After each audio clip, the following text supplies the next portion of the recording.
All right, you guys ready to jam it? I'm ready. You to get raw and rampy. That doesn't sound good. That Rampy. sounds bad. I'll be raw, but not rampy. All right, I'll be rampy. You be raw. I'm gonna need some. And Martin will be rough, and Tim will be tumble. Oh my god. I'm gonna be what? You're gonna be tumble. Okay. That's accurate. I think we're all set in our roles. Yeah, we all have our roles in this role-playing game now. So don't all here. Oh, just now at the 9th session. Yeah. Okay. I'll make you new characters to fit your new roles. Please don't. Oh my god. Martin is so Ben is raw. So he's just some kind of monster, I guess. Martin is ready.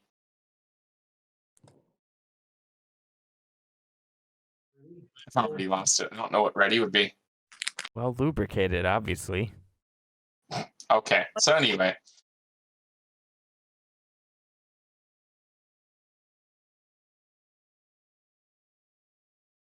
What happened last time? Go.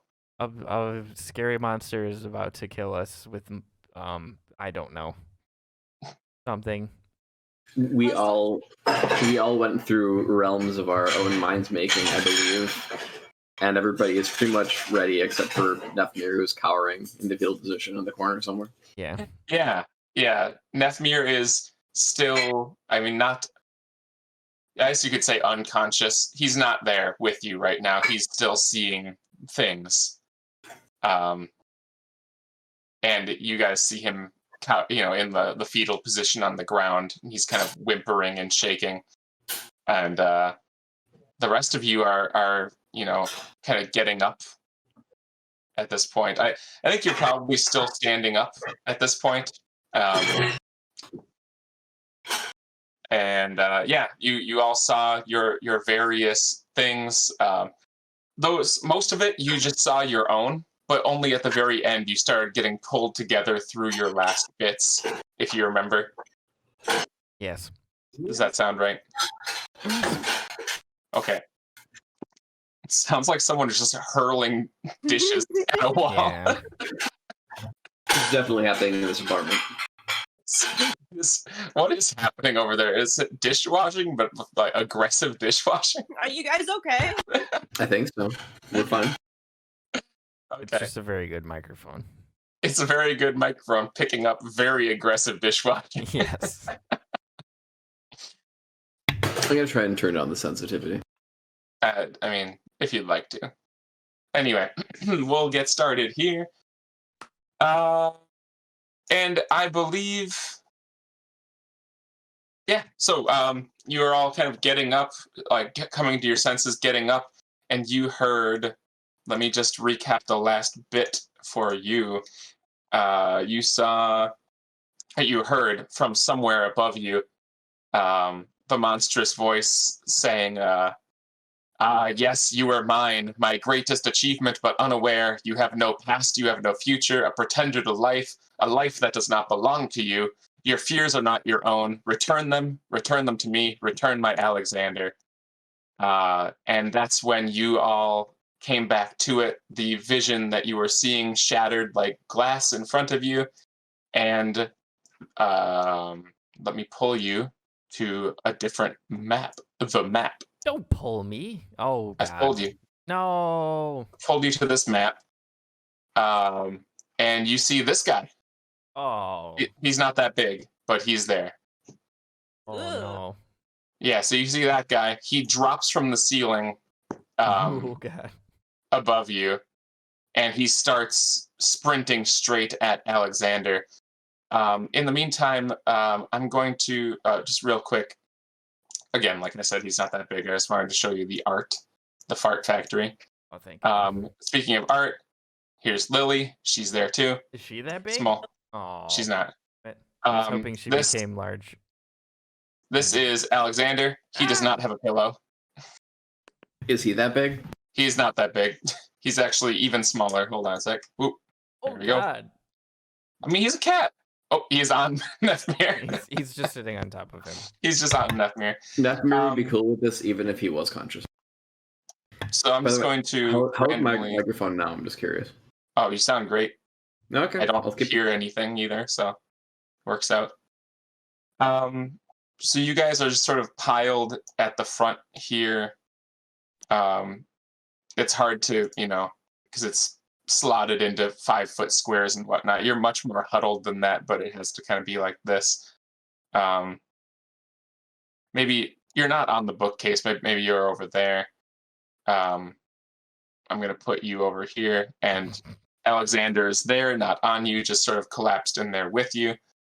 And so the three of you, 2 of you and Lily and Alexander, you're getting to your feet as this thing drops from the ceiling and starts sprinting at Alexander, his one big eyeball focused and straining straight at Alexander. Nephmir is down for the count still. And the battle has begun. Is this the one that I want? I don't know. I think so. All right. So, go ahead and roll for your initiative. Remember to click on your thing. I did. Ben, you can roll for initiative as well. Click on your token and roll your initiative. Damn, I got real lucky this time. Nice. Oh, I guess he needs an initiative as well. Although he does kind of get the drop on you here, but... No. Can't. I mean, no, he doesn't get the drop on you. He announced himself, right? It's not a surprise round. No, he doesn't get that shit. He better not. He don't doesn't. Monologue and then have a surprise. Yeah, exactly. Oh my god. No, it's completely fair. He does not get to monologue and get a surprise round. Where is his fucking thing? Yes. Okay, so it's a... Oop.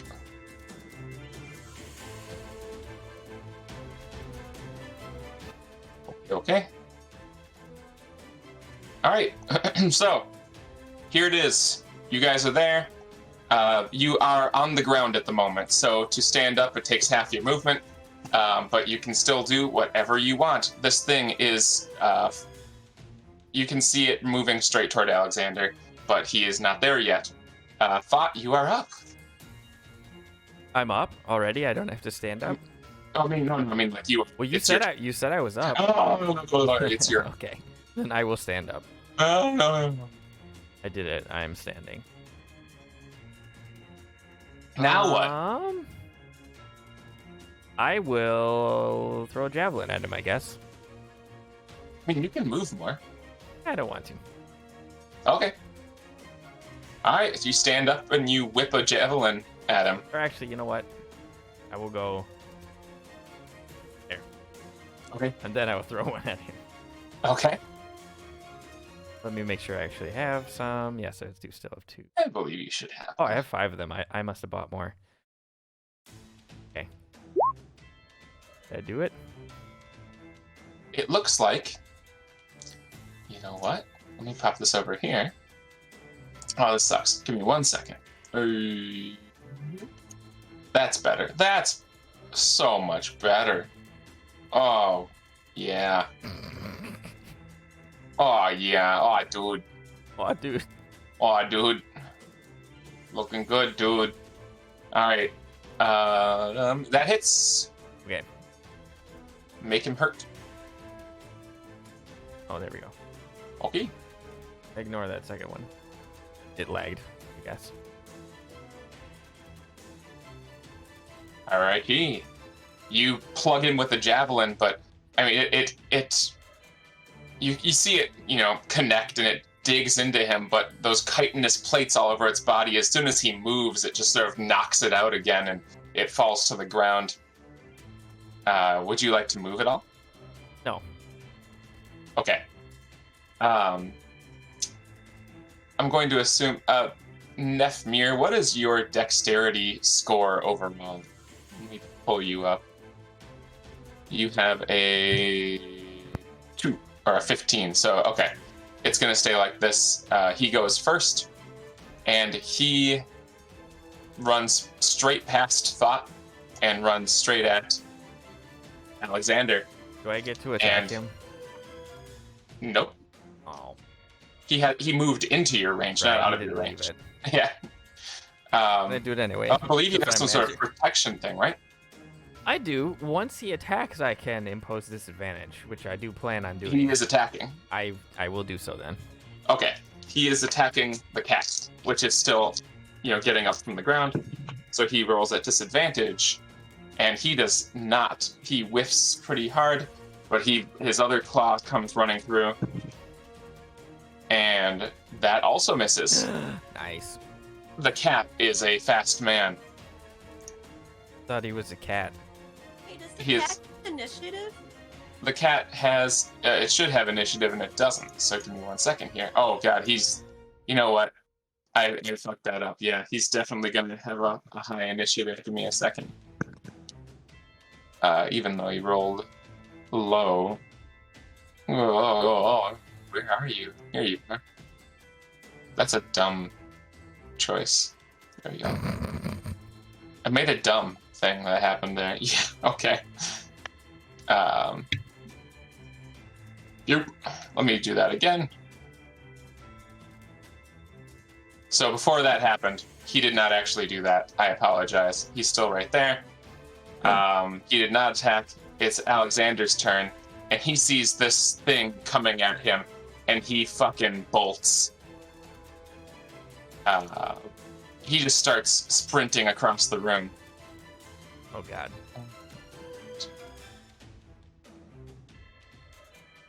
He jumps onto this table over here and looks back at the thing defensively, and that thing takes off after him.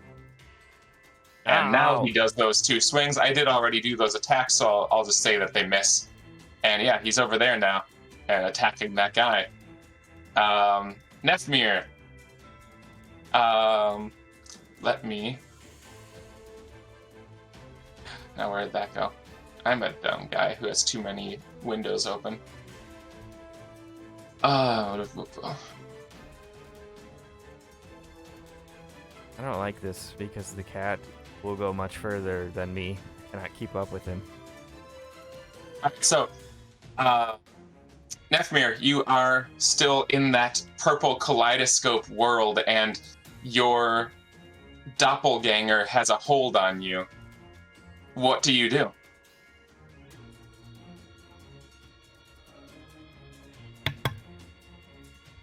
Don't pee your pants.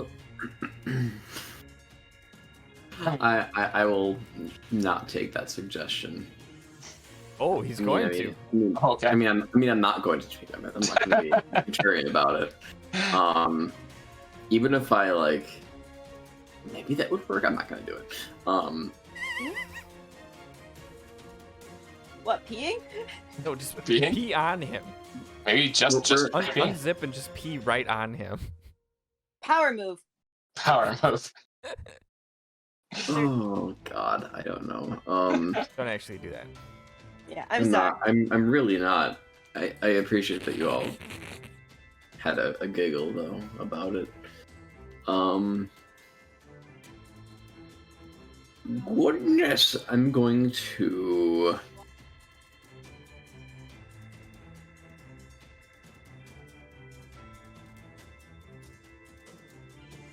threaten this doppelganger to release his hold from me. Right. What do you do? What do you say? I'm going to, because he's got me face to face, right? Yes. I'm going to just kind of shout at him. Now is not the time. You have to let me be. I will, resume this conversation with you later. For now, I need to go back. And kind of just do an intimidation roll or something. Yeah, do an intimidation roll. Okay.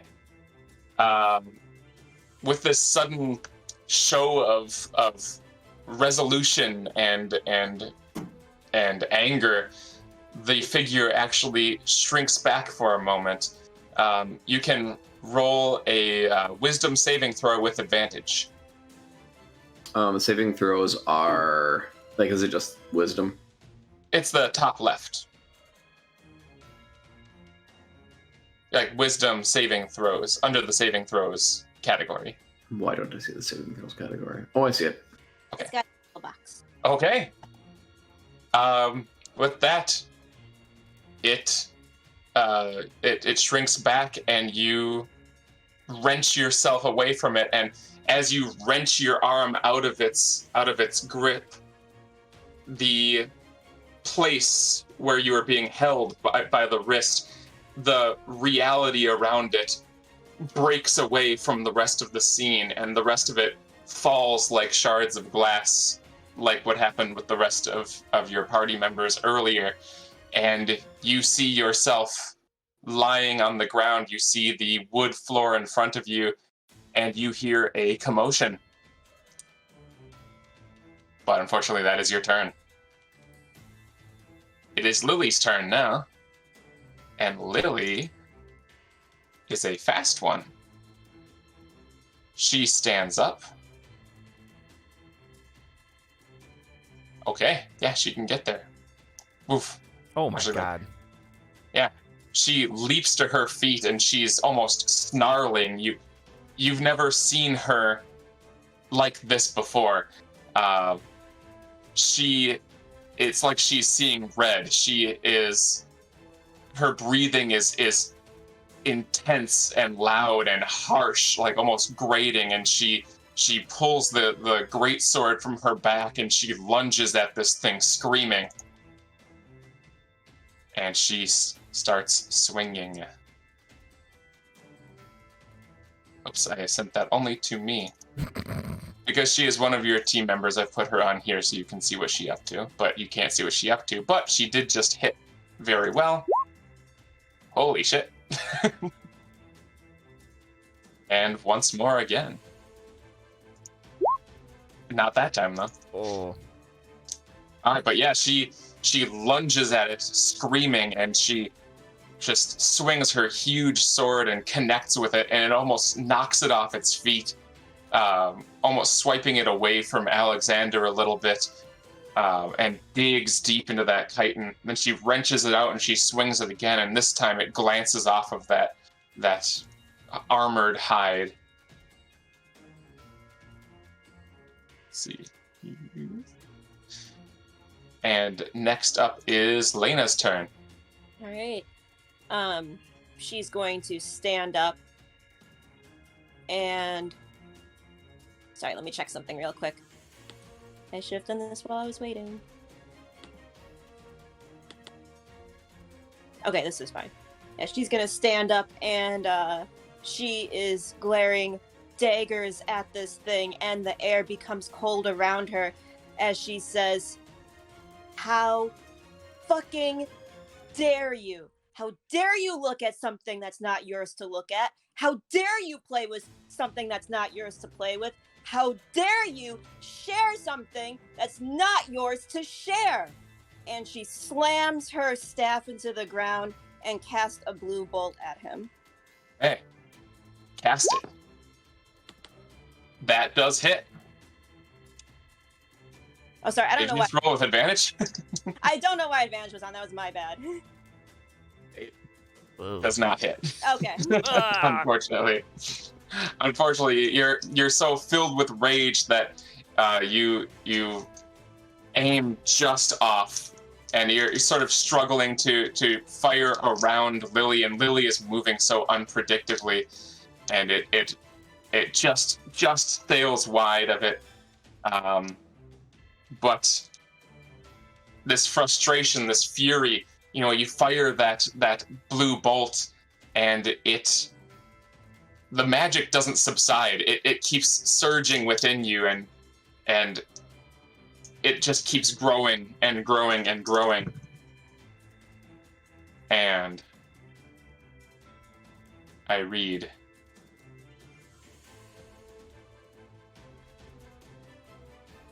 what's this? Okay.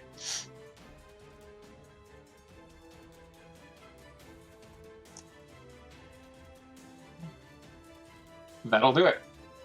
This intense rage of yours is really fueling this magic, and it's surging up, and you've never actually felt it so strong before, ever. Never once, not even once, has it ever felt this powerful inside of you, to the point where it might actually be a little frightening. It's building up, it's going to explode. You have a chance to direct this at up to 3 things. You don't know what's going to happen. All you know is there is an intensely powerful surge of magical power building up inside of you, and it needs to come out, and it will. And you have one chance to direct it. I'm gonna blast that guy. You're gonna blast that guy? Yeah. Okay. You, at the last minute, are able to aim the surge of energy that's coming out of you while I find the correct dice. And you surge it toward him, and what happens is it comes out in the form of lightning.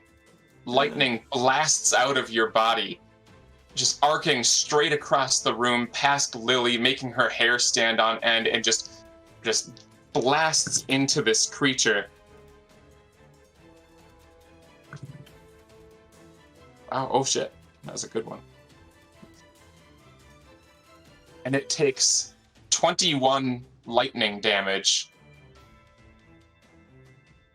Very unexpectedly. And it sizzles and it chars and it shrieks at that. And now it's Thott's turn. Oh my god. I'm so You fell down? scared. Yeah, the lightning frightened me. Okay. Or at the very least, he staggered. Yeah. Something. So I will now try to go to the guy.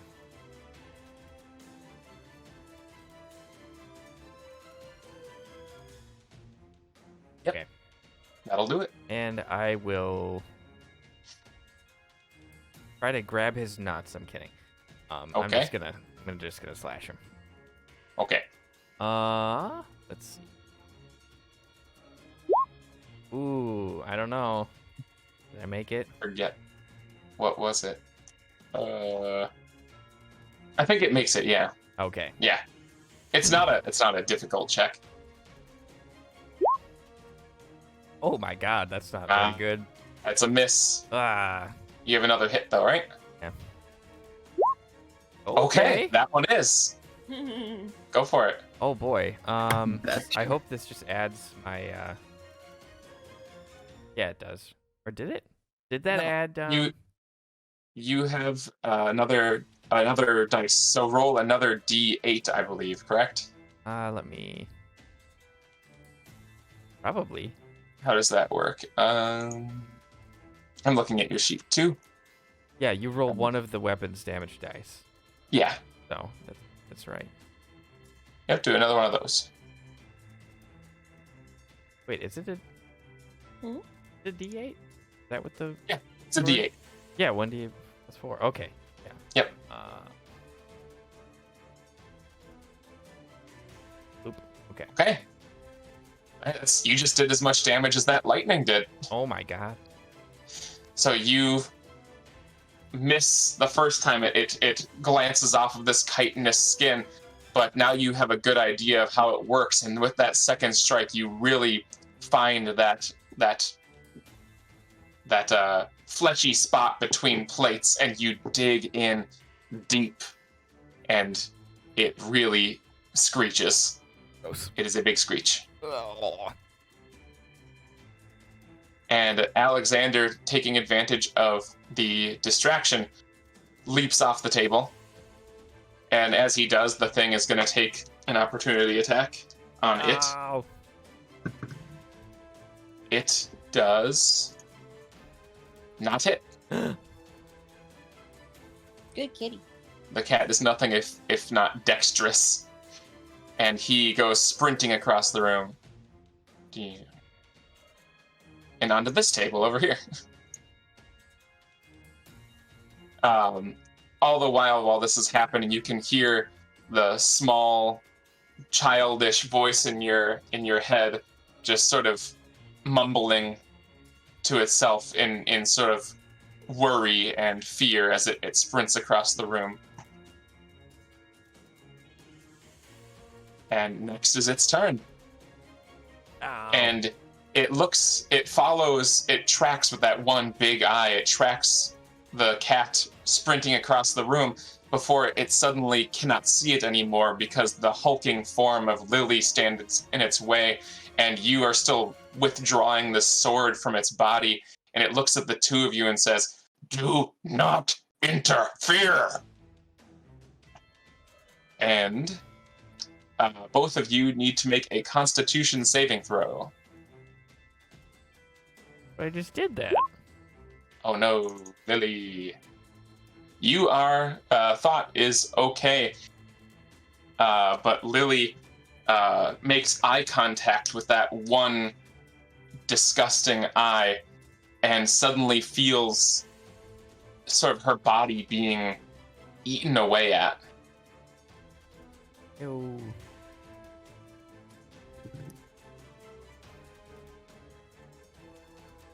Hey. And she takes 10 necrotic damage. Wait, how far is that? Okay.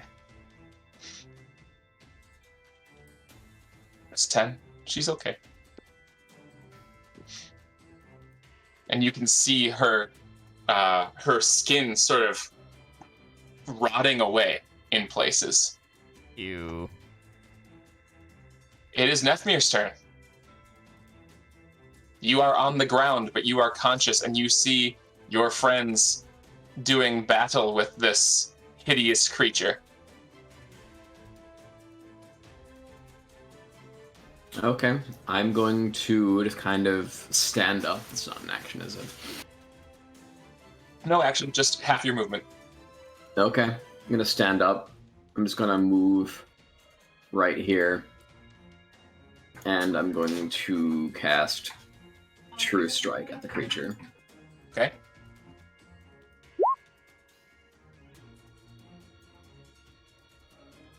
Okay, I don't need to roll for that. Never mind.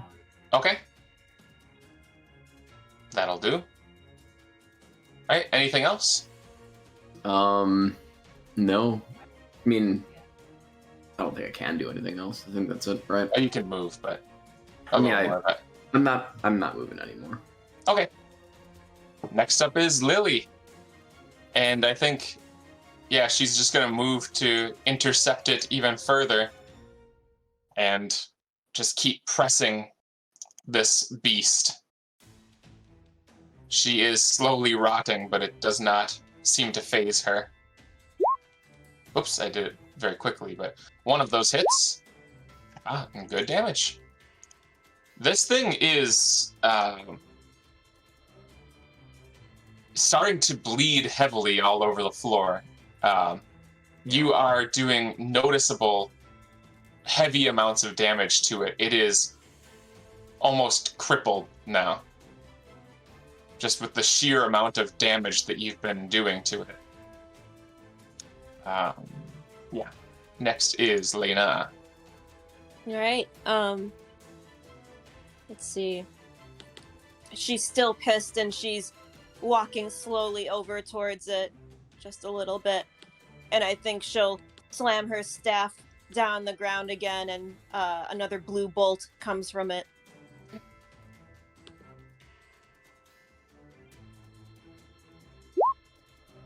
One will hit.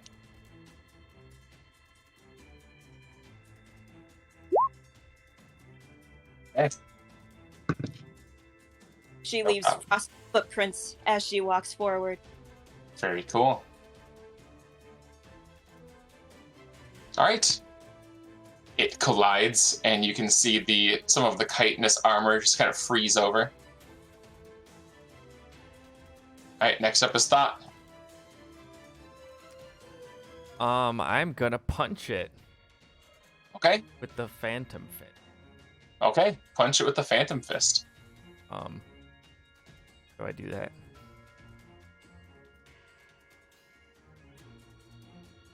No. You do that? Yeah, for real. How do I Oh, do you don't. that? Oh, you don't have the. You still don't have the attack. I'm sorry. Roll a d20. Okay. Please remind me. I'll actually make an attack for you on there. 12 plus 8. That's a 20, and that'll hit for sure. Okay. Roll that Damaga and the. Actually, the Damaga just happens. It's the range that you roll for. Hey. Do I? I have no idea how this thing works. I have to go find that again. Let me see. Didn't I send you the? Isn't it somewhere? Pretty sure I sent it to you at some point. Like a handout or something? Yeah. Not a handout, but I think I just sent you all copies, descriptions. So that I wouldn't have to keep track of them. Let me see.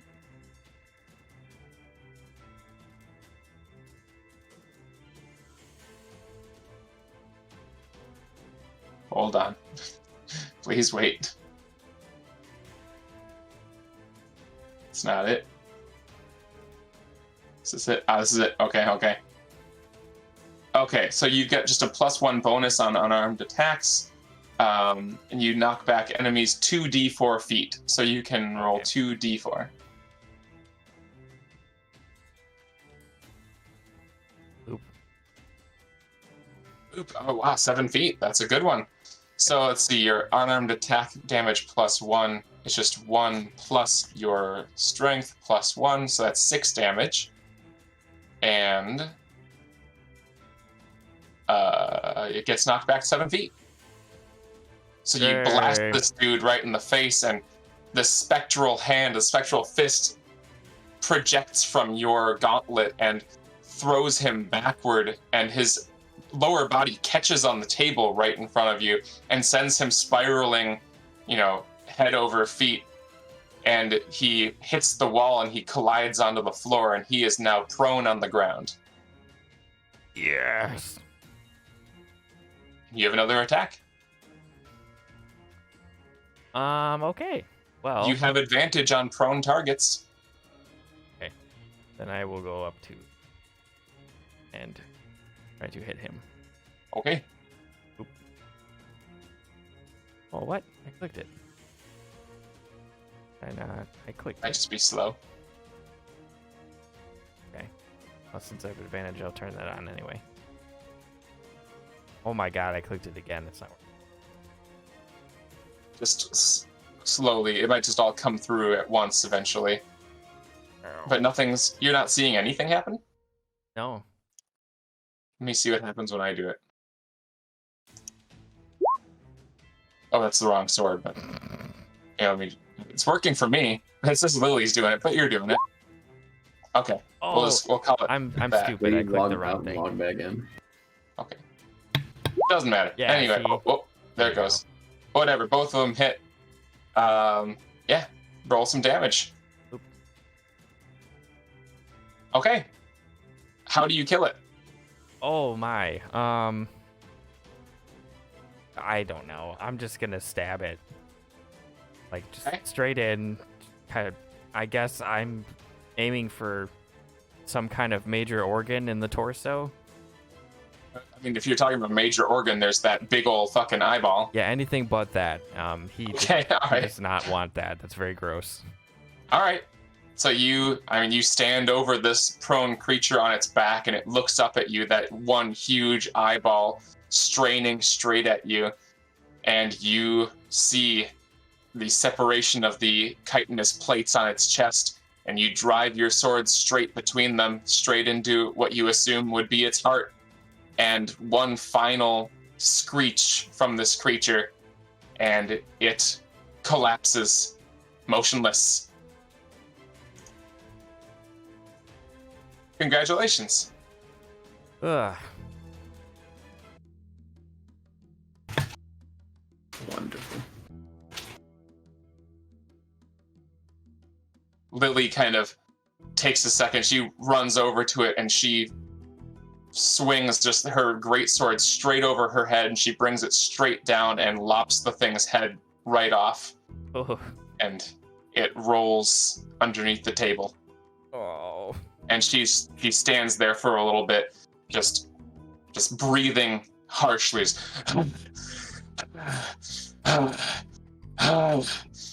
And she is still kind of coming down from this intense rage that she has been using to drive strength into her attacks. And from across, well, I guess not from across the room, in your heads, you hear a small voice say, Is it dead? I believe so. I still have concentration on this thing. One more blue bolt comes down and just Okay. eviscerates it. So now this body is just desiccated. It's been blown into pieces. There's the head with the eyeball under the table. The chest is now blown open. It's very cool. You are all very angry. Wow, very cool. Very cool. Very angry. My blue Alexander bolt comes over and like burrows into the body and tears it apart from the inside. Ew. He doesn't do that. I had to do something. My blue bolt always hits right before it's going to die, or something. Like I rarely get to use it more than once. At the points to hold concentration on it, so I had to do something. Yeah. All right. So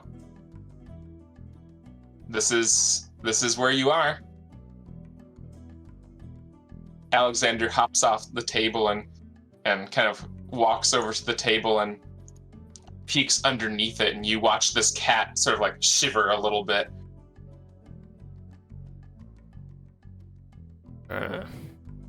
Lily follows Thott's actions and kind of collapses onto the ground, leaning against the wall, breathing deep and sort of collecting herself a little bit.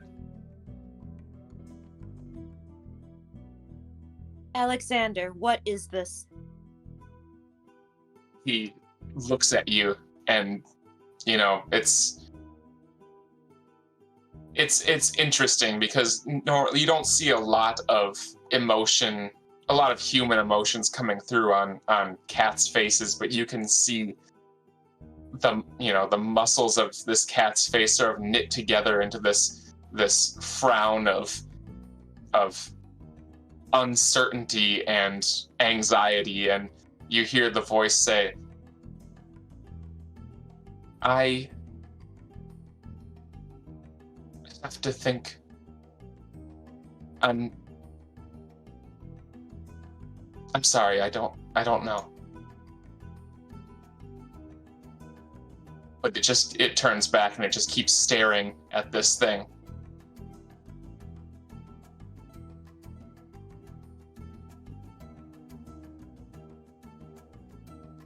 What do you guys do? Well, I don't suppose this is the creature responsible for the puzzles.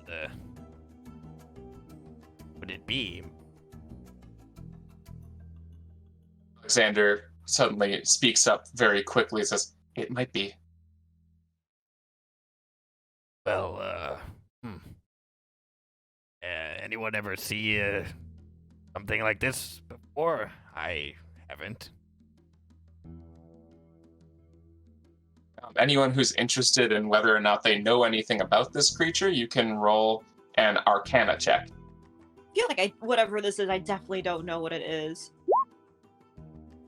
Having possibly heard of it or something like that. Nephmir does or does not know. I'd say, so Thott, you have no idea. This is far beyond anything that you've ever heard of or studied or anything. Nephmir, however, you are unsure, but you have come across descriptions in your studies, in your various studies of various dark magics and twisted arcana and whatnot. You have heard tell of something that can happen, something that has happened anyway, to wizards that they have messed with things that are further beyond their ability than they would have believed. They messed with powers that they should not have, that they were unable to control, and it twisted and warped them into some kind of creature. So whether this is, something that happened here, you don't know. But that is something that comes to mind when you are looking at this creature living in a wizard's tower that seems to have the ability to speak the common language. Boy, I hope we didn't just kill his dad. Yeah, reflecting on this, Nephmir's like, assuming I can kind of communicate with Alexander. Yeah. Alexander, your dad didn't have any colleagues, did he? The cat doesn't move, just keeps staring underneath the table, and you hear, no.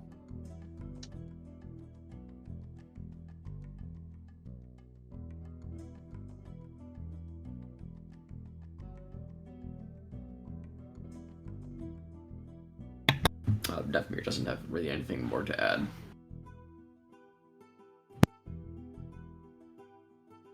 I want to look at this table. Oh, that's a bed. This is a bed? It is. So you go wandering into the connecting room, and it is a shared bedroom. The bed on the right is a bed clearly made for an adult, and while it is very old and unused, it is, kept up. I say kept up, like it looks like it was a bed that was used and cared for and then just abandoned. It's covered in dust, but it is in its original state. And on the other side of the room where you're looking is a bed clearly made for a child, and it is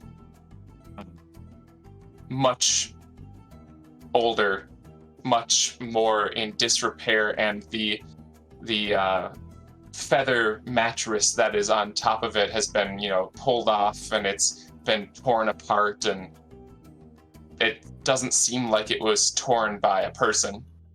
There are claw marks across it. In the middle here, stairs. Yes, that is a stairway that goes up. I'm gonna go up. By yourself? Mm-hmm. Uh-oh. Okay. You all see Lena heading for the stairs. Does anyone go with? I can't I'll see go that, with. right? Because I'm in the other room. I'll go upstairs. You don't see now. Okay. Oh, I should probably mark this as a dead guy. It's a dead guy now. I think Alexander will see Lena going up the stairs and say, "Wait, where are you going?" Stairs. Did you really just say stairs? I said upstairs. Okay. Heard was stairs. Yeah. Sorry. It didn't go through. Okay. Lily is kind of getting back to her senses, and she groans and lifts herself off the ground and says, Hold on. You're paying me. Hold on a second." And pulls herself to her feet and looks at where her skin has rotted and says, do you mind if I, stop the rotting for a second? Of course, go ahead. All right, so she goes into her bag and she pulls out a kit of various medicines and bandages, and she starts bandaging herself up. I'll give her a Holy poke. shit. Oh, I guess she doesn't need it. She is good as hell. You watch her, it's become very clear, anyone who's watching her do this, you see that she has a very large wealth of experience patching herself up. She is practiced at holding the bandage on with one hand and kind of manipulating it with the other hand. It takes deft fingers and a lot of practice to be able to, stitch yourself up, patch yourself up, and she's doing it like she could do it in her sleep. This is clearly not the first time that she has licked her own wounds.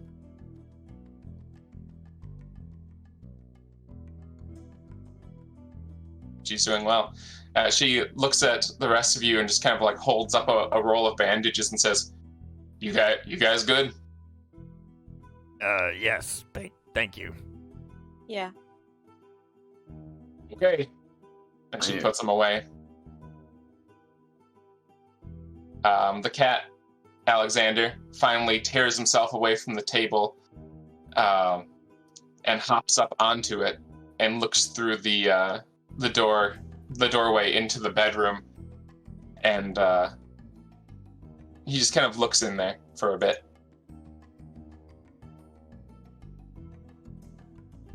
Is there anything else you want to? Oh, sorry. Quarters. Yeah, that was our bedroom. Well, is, I guess.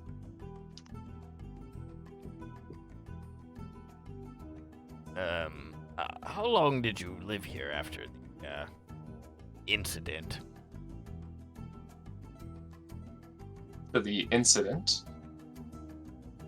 Which incident are you talking about?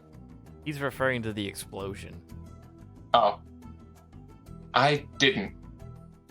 I didn't. I don't know, really. I remember the explosion, and that's really the last thing that I think I...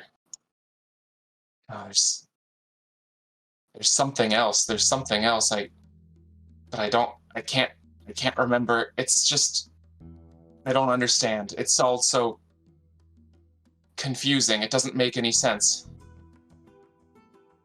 Well, if it makes you feel any better, magic doesn't make any sense to me either. You actually hear him laugh a little bit, and he hops off the table, and he says, "Magic's kind of fucked up." Well, I wouldn't say that, but, well. Lily walks over and kicks the already desiccated corpse of this thing and says, "No, magic's pretty fucked up sometimes." Yes, sometimes. Well, should we go upstairs now? You guys. Okay. You know what I'll do? I'll say, what are your passive perception scores? Do you know where those are? Isn't that just your wisdom? Oh wait, no. It is not. Here, yeah. It's down to your skills. Mine's Yeah, 14. you go to the skill list and underneath there. Okay. 16. You have 14, 16. How about Nephmir? 16. 16. Wow, holy shit. I'd say all of you.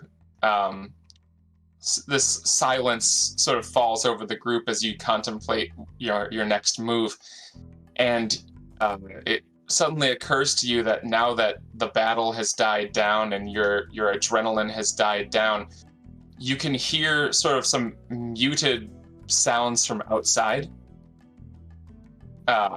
Just sounds like commotion. Uh-oh. There are some small windows in the walls here, even though they're not represented. I guess I'll take Yo, what? I'll take a look. Okay. Doesn't take much to see. You look outside and see people running through the streets, looking visually disturbed. But you don't see a reason why. If you want to look more closely, you can roll a perception check, actually.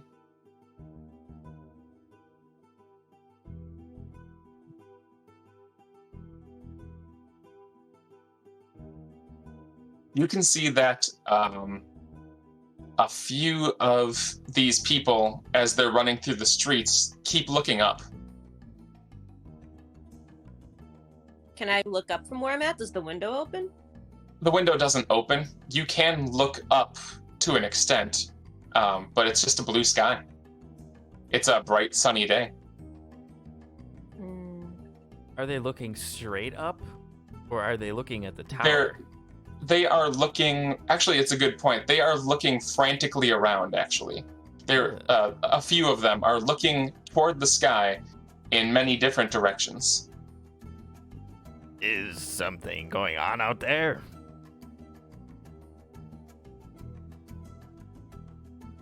Yes, but I don't know what. I'm gonna go up to the window and look. Okay. I mean, you can roll a perception check.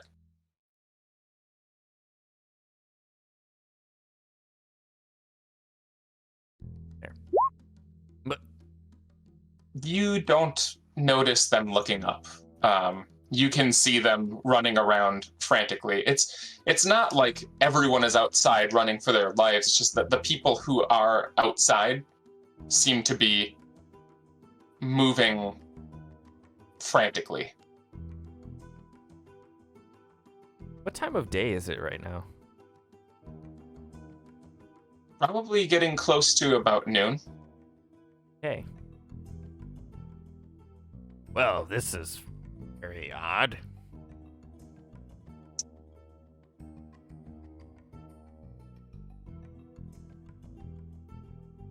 I don't see any problem.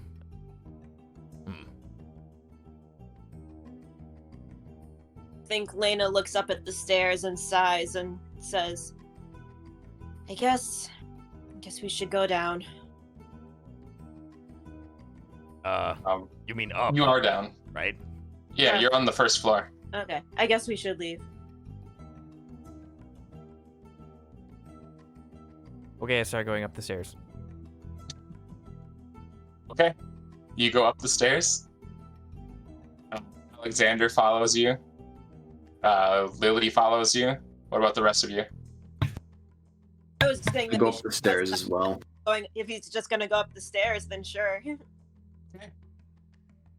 Leading the way, Alexander after him, Lily after them, then Nephmir, then Lena. You start going up this stairway in the middle of the room. And you know what I'll do? Let me pop this guy open for you. I don't do this enough. You do this.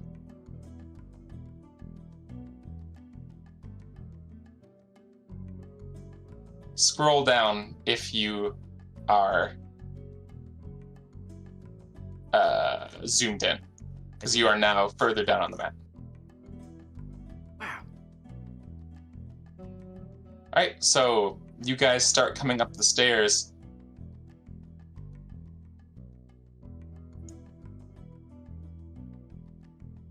Let's see. I'll say again, it's sort of like a clusterfuck because you do fit into this space together, but you can't, your tokens cannot. Right.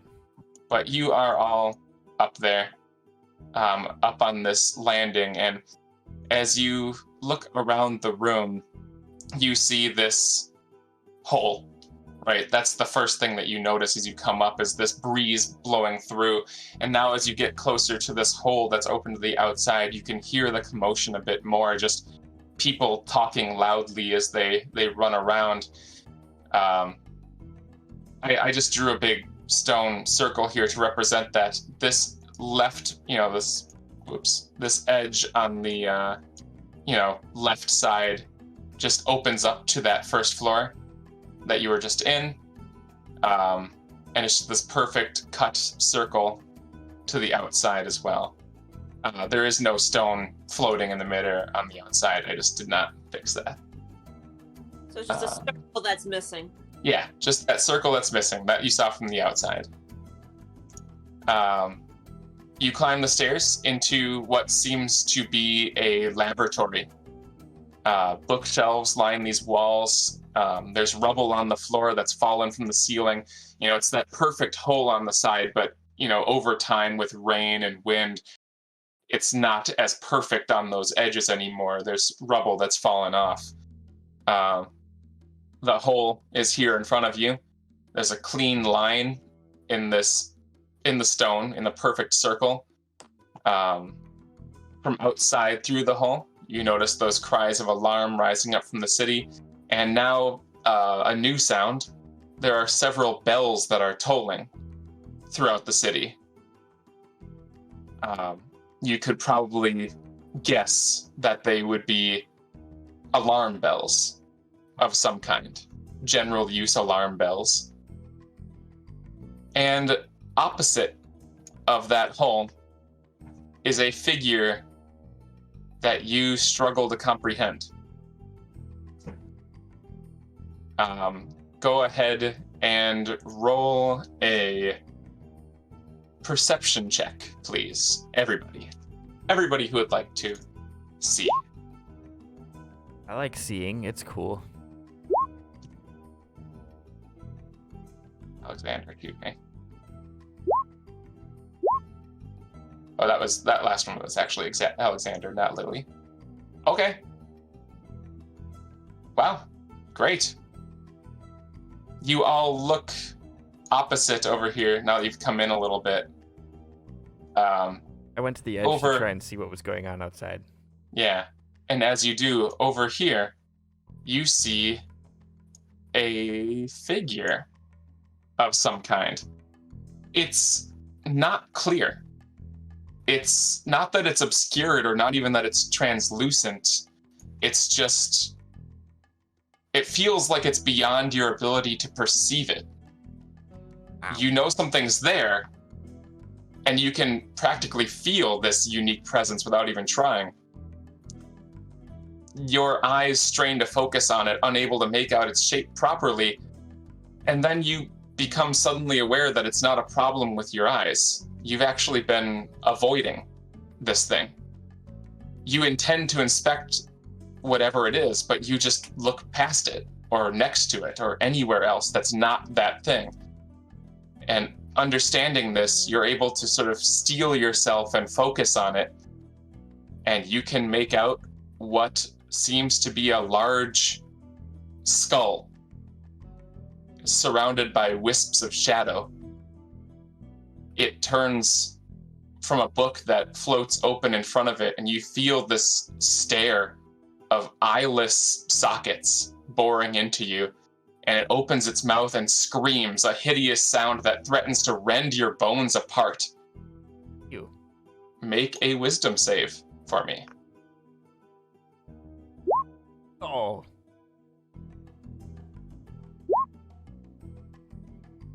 Is it Sean from YouTube?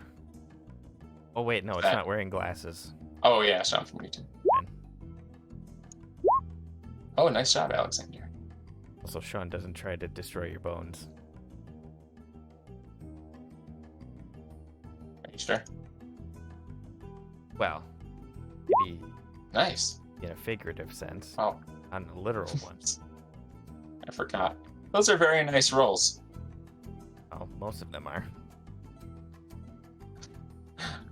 Very nice rolls. Come on, where are my fucking things? There's too many things open here.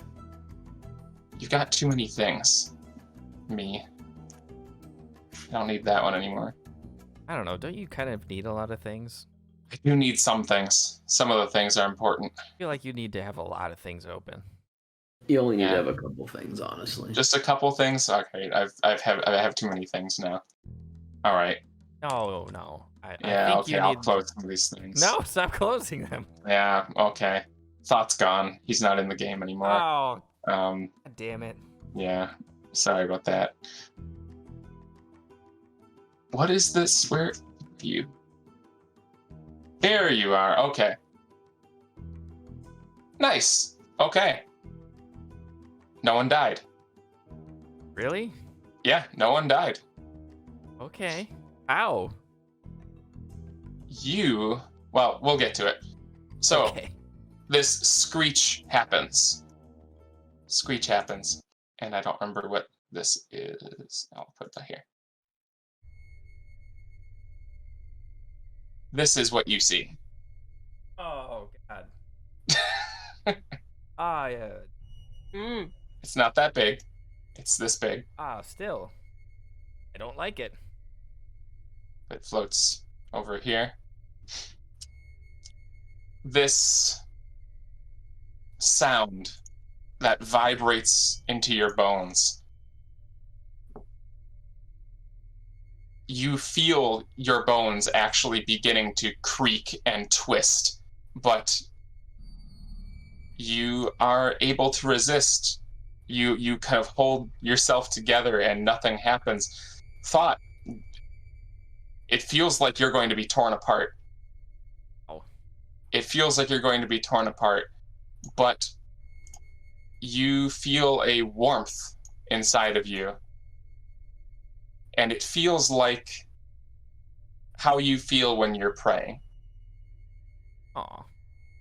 You feel this warmth inside of you that sort of radiates through your body, and your bones stop hurting. That's good. It's Very good. good. Oh. However, though all of your bones cease twisting, you suddenly lose your ability to control them. Your body shuts down and you all sort of drop to the floor into heaps once again on the floor. Oh. So all of us do? All of you do. You are all prone and paralyzed on the floor. You see. Yep. The skull begins to float over the hole closer to you all. If we're paralyzed, are we still cognitively conscious? Yes, you are conscious. You are unable to move or do anything. It floats over to you, and you feel this eyeless stare boring into each one of you. Can I cast a spell? You cannot. What? If I use subtle spell, can I cast a spell? You are unable to do anything. Okay. You cannot control anything. Gotcha. I don't know how else to say that you are unable to do anything.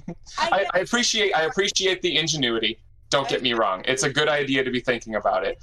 You are completely incapable of doing anything. Gotcha. Okay. And it moves slowly over toward you. This book that it was reading slowly shuts and lowers to the ground, and as it just sort of hovers in front of you, you hear a voice from it. And it sounds vaguely familiar, but very wrong. You hear, "I was surprised to see you again, to be honest. The ones responsible for my incomplete transition. Tell me, what brings you to Olodan's tower? Surely this is no coincidence." And you find your throats release, your muscles deconstrict, and you're able to speak. You should have stayed dead. Yours reconstricts.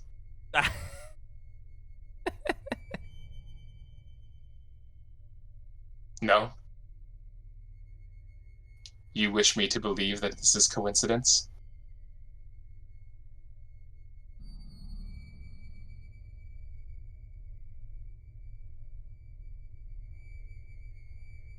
Yes, Lily speaks, and she says, "What the fuck are you?" And he It turns to her and says, I suppose I do not have a word. They might know.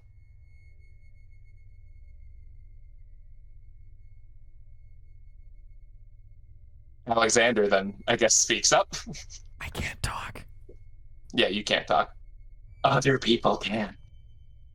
Alexander speaks up and says, who are you and why are you in my house? And he looks at it, at the cat, and he says,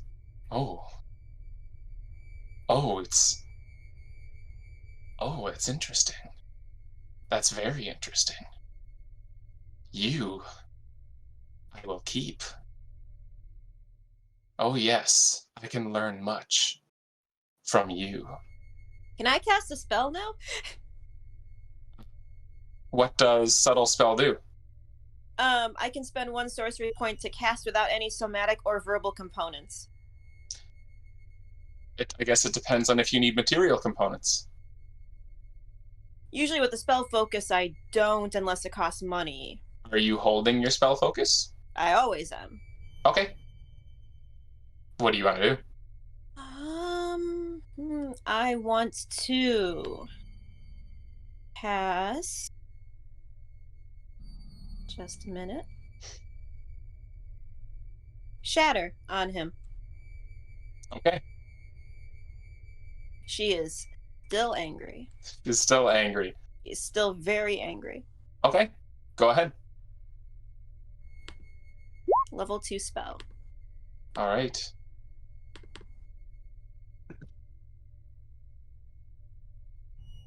Right. What does that do?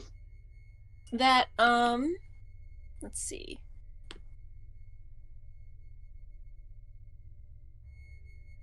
There's a sudden loud ringing noise, erupts at him in a 10-foot radius. Mhm. On a failed save, he takes that thunder damage half as much on a successful one. A creature made of inorganic materials such as stone, crystal, or metal has disadvantage on the saving throw. A non-magical object that isn't being worn or carried takes the damage if it's in the spell's area. This sound rings out, this shattering sound rings out centered on him, and you watch his form waver as it does. This intense, loud sound actually rocks his physical form. It ripples slightly. And he turns to you, he whips toward you, and one of those wispy tendrils of darkness snakes out and coils around you, Lena. Very tight. Yeah, that checks out. And you feel cold. And you know what? You felt this cold before. When you found yourself in that strange plane full of books with the man in front of you, you felt this cold before. Make a death saving throw. Okay. Oh. You feel your life draining from you quickly. He says, no need to be hasty. It's been so long, and here we are, together again, you and I. This is fate? Perhaps. Or did someone send you? Was it the cleric? Mm-hmm. Can I talk? You cannot talk anymore. Perhaps I should visit him once I am complete. Yeah, you can talk. You've been able to talk. Like, I think this realm is full of such uninteresting people that it is kind of bound to be that, we meet again. That is fate. It's just kind of how it happens. You can roll a deception check.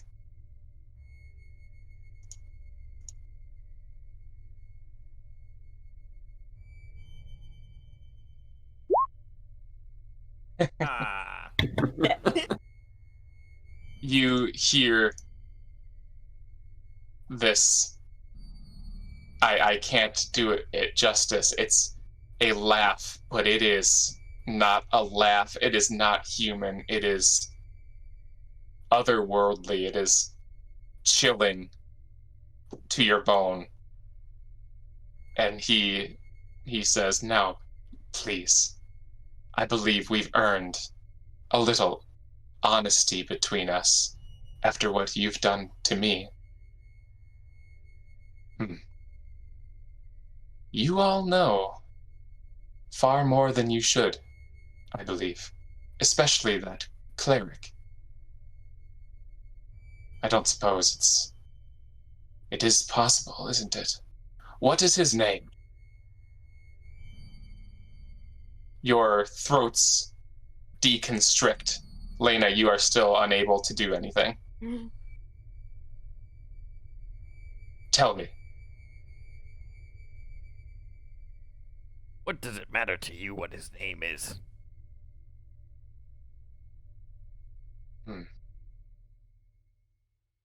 Fine. You can keep your secrets. I'll find out on my own. I'm fairly confident, sir, if I may address you as sir, was Dollar Bill.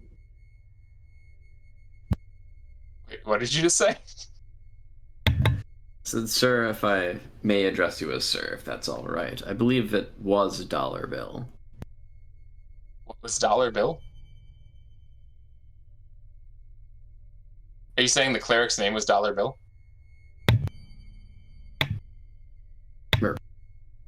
Sorry, this mute button is a time. Yes, that's exactly what I said. Okay.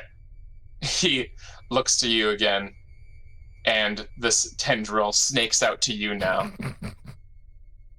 And you can make a death saving throw as well.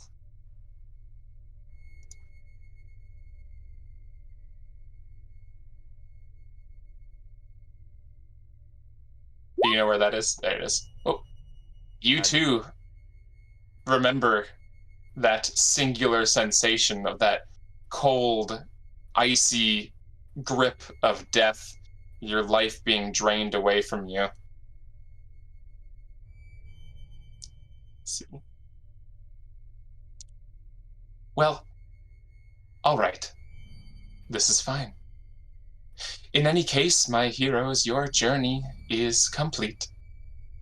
One for the bards to sing, I'm sure. Brave, certainly. But in the end, pretending to the role. The only one remaining with the ability to stop us has been rendered impotent, in fact. However, if you do so desire the hero's end, I will grant it to you. And now these wisps of shadow snake out and grab all of you, and you feel that icy pull, that icy cold death pulling you under. And in that moment, a shadow flashes over the sunlight spilling into the room through the hole in the wall, and the singular sound of a large wing flapping fills your ears. The tendrils immediately disappear in that shadow, and you feel your paralysis break. The skull turns toward the hole and growls, this icy cold energy coming off of it in waves now. And yet still, it interferes. My schedule is filling rapidly, and I have no time to waste. And now you can roll for initiative. Oh my god.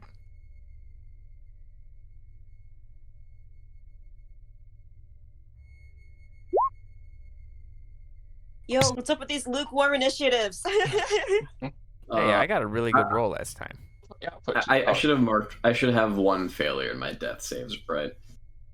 Yes. Okay. You should. Lily's in. Put us in the queue. Two men in the hole. You are in the queue. Nope. Oh, I see. All right, hold on a second. You have a turn. Or you know what? He needs a turn too. No. Get him on there. No. Get him on there. No. What's his initiative? His initiative is minus 69. Minus 69. Oops. Yep. Hey, I'm really sorry. This is really good, but I need a break. I need to pee. Oh my god. This is where I was gonna take a break right here to pee anyway. Okay. So I should use the restroom as well. I will be back. okay. Pee break. I'll get our turns all set up, and we will hop in.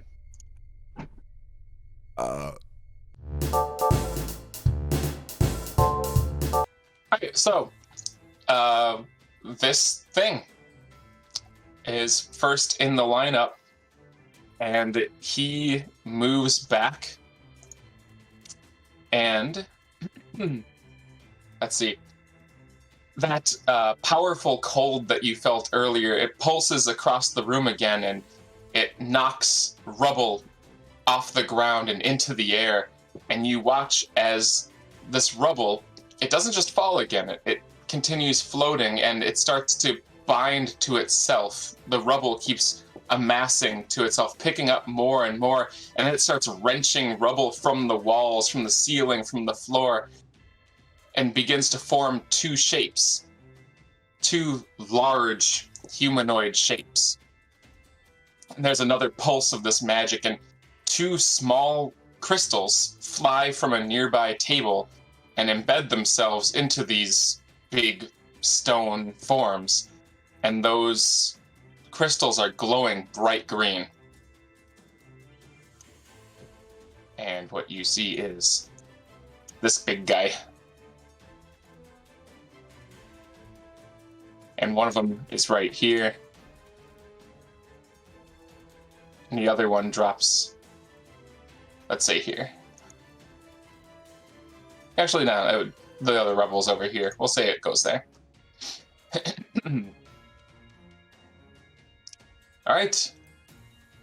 And yeah, that's his turn for that. Unfortunately for the rest of you, this turn is spent shaking off that paralysis. So you can spend this turn becoming non-paralyzed and then standing up. Wow. But that takes up all your time. Oh, I never actually gave you an initiative here, just a spot. Here you go. It's actually the same spot though, so it works out. Hey. Oh. All right. Can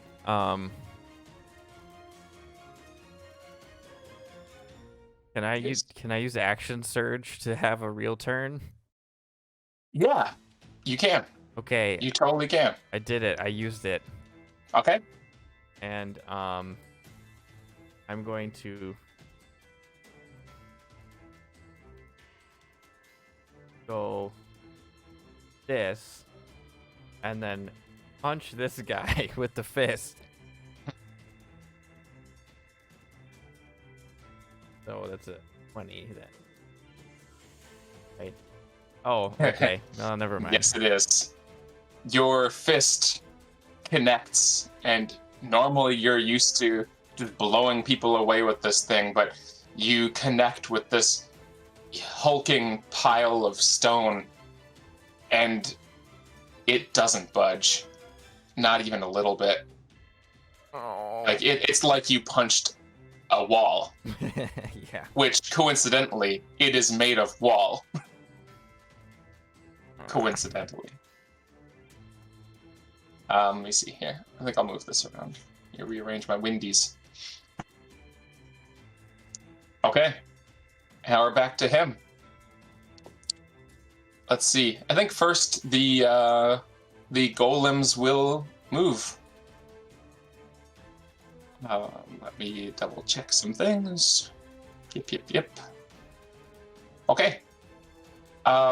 You punched that golem, and it was like punching a stone wall, a magically reinforced stone wall, which coincidentally it is that.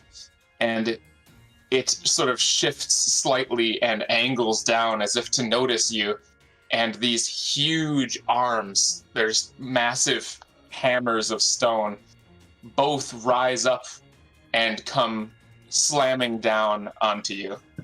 Ow. Does a 25 hit? Yeah. Okay.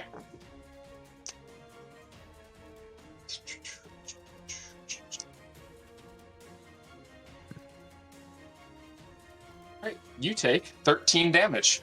That's a lot. Seems like a lot. Ow. Alright, and the other golem moves up, kind of pushes through. He winds up kind of breaking through the stairs here as he moves toward Lily and does the same thing. And completely and totally whiffs that one. He's kind of stuck on the staircase as he's walking through, and he's a very large creature trying to hit something much smaller than it, and Lily manages to dodge out of the way. And the skull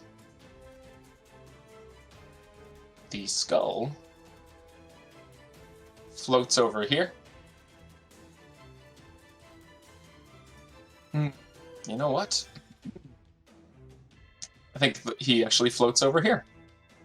And this wisp around him starts to swirl around him, and you all, except for Nephmir, need to make a Constitution saving throw.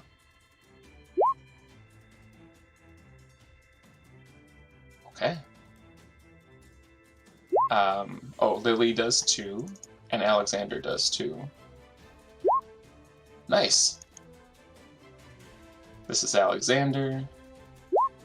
He does not. Okay. Lena, you and Alexander are blind. God damn it. Oh.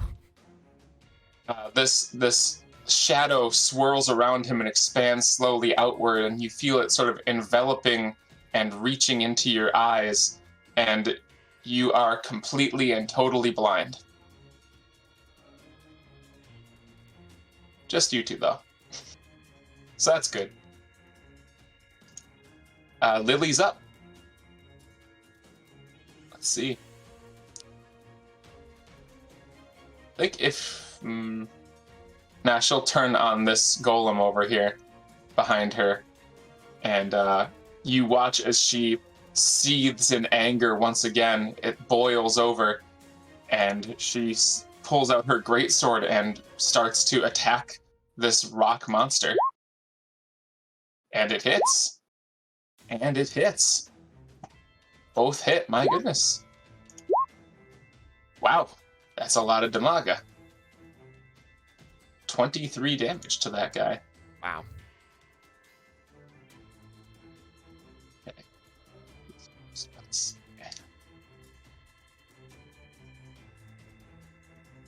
put this all in here real quick. Let's say it is Nephmir's turn.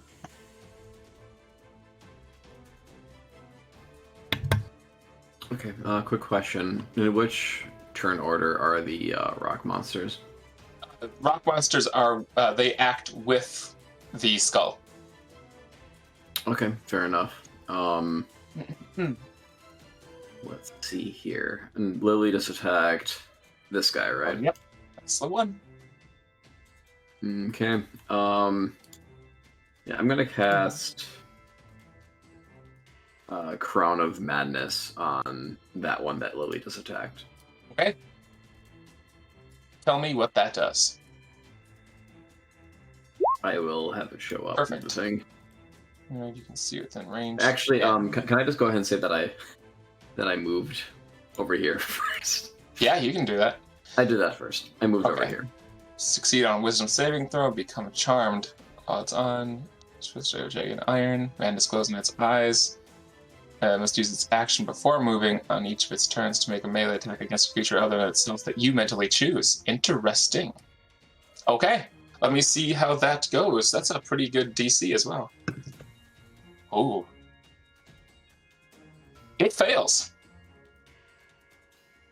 So it has been charmed by you. This jagged iron crown appears over its head, and that glowing green crystal turns red. All right. And then if that's not obvious enough, I'll just shout to everybody like, "That one's mine, boys! Don't touch it while it's red." I don't. Actually, that's terribly not in character. Why did I say it like that? But you can change. Excuse me. Let me try that one more. Yep. Take two. It's like, don't hit it when it's red. That one's mine. Yeah, that's a little bit better. That's good. I like that one. Okay. Nice. Here's the cat. And the cat is blind. Fortunately, cats are special. Okay. Cats are good. That was the cat. Unfortunately, the cat is not as good. So the cat just sort of stumbles around. It has a general idea just based on what it can hear and smell. It knows which way is the hole and which one is not. So it starts to move away from the hole, but it's not really sure where anything is, so it doesn't go very far. Lena is up. Lena is blind. Yeah, can I, shake off this blindness? You cannot. Oh, no. What do I do anything? Yeah. Okay, so hear me out. Yeah, try me. I want to try to cast Shatter, in this general area here, behind the golem. Okay. It might hit Thott. Sorry, Thott, I can't see anymore. Yeah, that's let me for sure. cut the spell description, because this one does not specifically say a point that you can see. It just says a point of your choice. I see. Yeah. Okay, so since it doesn't say you have to see it, I'll let you try, but it's not. Roll a D6. D6, okay.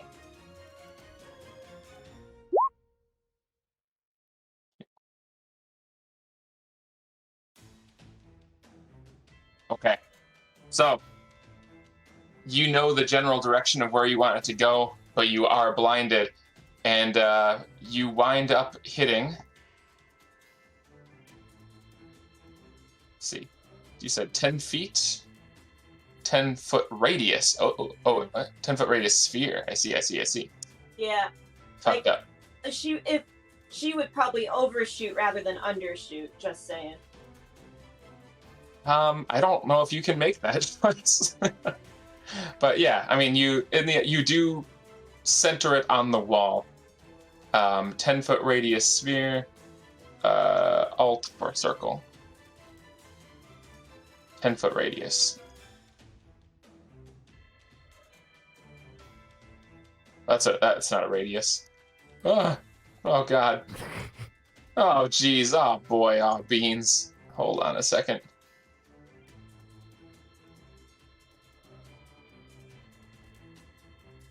That's better. That's a 10-foot radius. So you center it right there. Okay. I'm going to say, you center it on that wall, basically. It can't go past the wall. I'm going to say, Thott, you can roll your Constitution saving throw with advantage. Oh, okay. Oh my. All right, you did not make it. So you and that thing both take 3d8 thunder damage. You can roll that, Kim. Okay, it's 8, and then also... What'd you say? Kim? No, I'm just mad because of the shitty rolls. Okay. Hey, you sound very far away, and you're not coming through very well. Oh, sorry. My phone's plugged in, so it has to be further away from me. I see. That's right. This thing has disadvantage because it is inorganic material. Did not make it. So that takes 8 damage as well. Very cool. So I take 8 damage. You take 8 damage, yes. Okay. That was a level 2 spell, by the way. Oh, right. Yes. Let's see. Right. No problemo. Next is Thott. Ow. Sorry, let me say real quick. Actually, 2 things real quick. Number 1, as you cast that spell, your blindness starts to fade. You start to be able to see again. Okay. By your next turn, you will be able to see once again. Okay. And Thott, before you do anything, he does something. Oh. It's not his turn, but he does it. For the rest of my turn, can I back up a bit? You sure can. He turns toward Lily, and he starts speaking in a tongue, in a language that sounds vile. That's really the best way to say it. It sounds vile. It sounds disgusting. It sounds wrong. And he starts speaking intently toward... Yeah, no. Nephmir. I misclicked. Sorry about that. Oh, no! I can't do it. I can't see. So you're not counterspelling? I don't have the spell slots. That was a Okay. misclick. Okay, I was wondering about that. Anyway, yeah, it's speaking this vile language, and you watch this sort of shadow eat out of it and crawl across reality, I guess, toward Lily. And it sort of, she's facing off against the golem, it just sort of touches her lightly and starts to spread over her body. And you see these sort of thin black lines that now cover her entire visible skin. Oh, actually, I guess I should roll the saving throw before I say that. Let me see. Come on, Lily. Okay, never mind. Wow. Nice. Never mind. Yeah. She's fine. Like, it touches her, and this black, stringy thing starts to spread across her back, and she just sort of like violently jerks her shoulder like she's working off a kink in her muscle, and it just like breaks and falls to the ground. Next is Thott. Okay. I will strike the thing. Okay. I do it. What, you mean the golem? Yeah. Yep, you hit it. Okay. Good. Wow, I do a tiny amount of damage. Hey, You I'm do. gonna hit it again. I think you should. Yeah. I would, personally. That does hit. Okay. Oh my god, come on. This is... That was unfortunate for you. When was the last time that you attacked stone with your sword? You really are at a loss at how to handle this thing. How do you hit it? Where do you hit it? I don't even think using a sword is a good idea. I'm just doing it because it's the only thing I have. But what else do you have? You're doing what you can, and you are hitting hard enough that it is, working. Pieces of stone are falling from this creature. It is effective. It's working to an extent. Would you like to move, or are you good? No, I'm fine. Okay.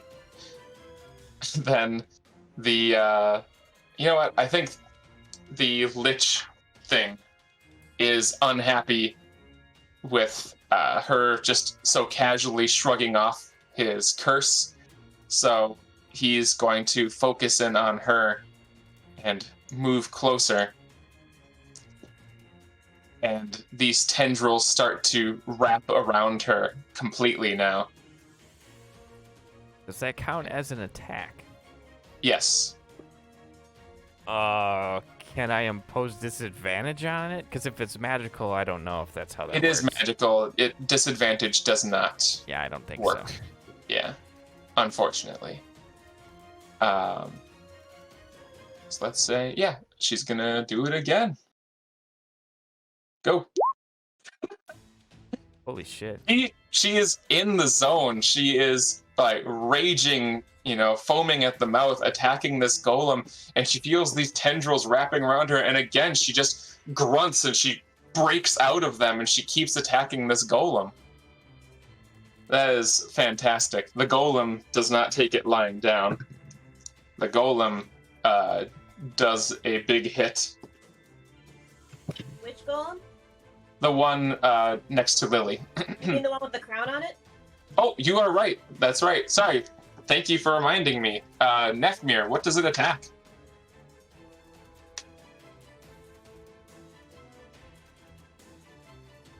This guy's attacking, right?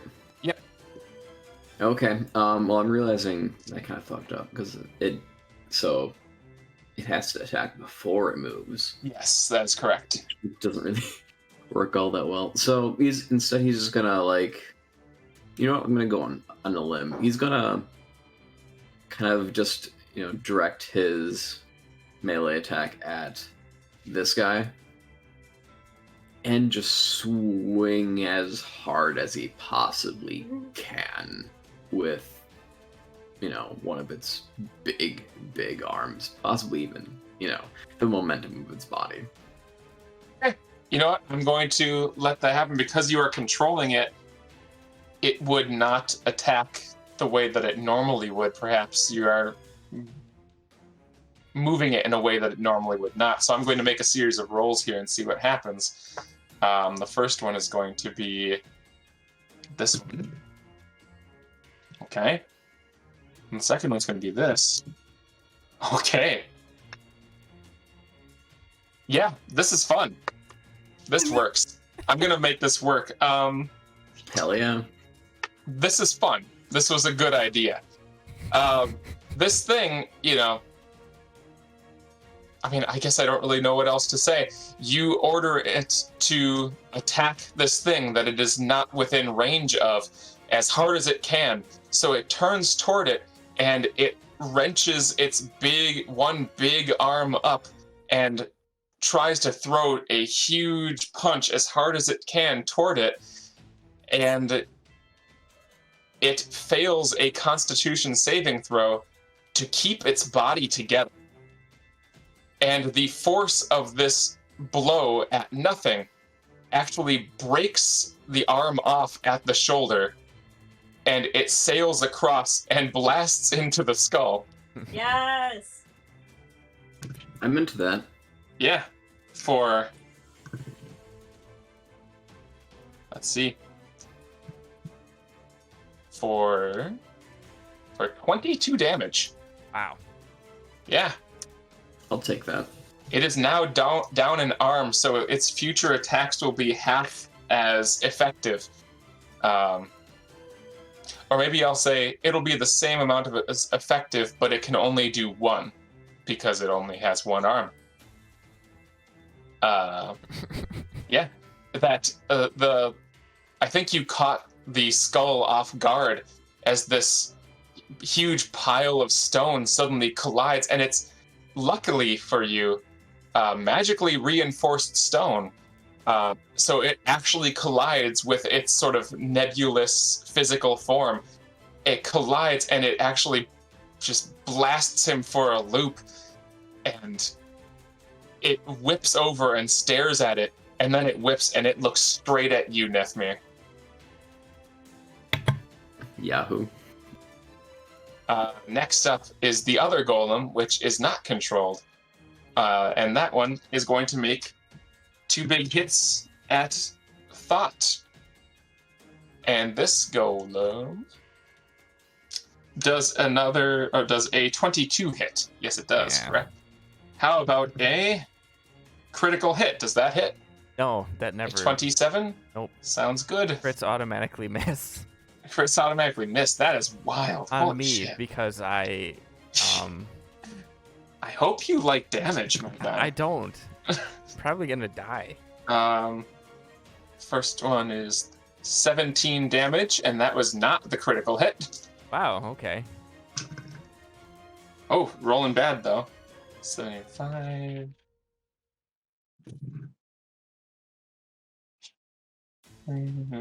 Doing math. It's a total of 34 damage.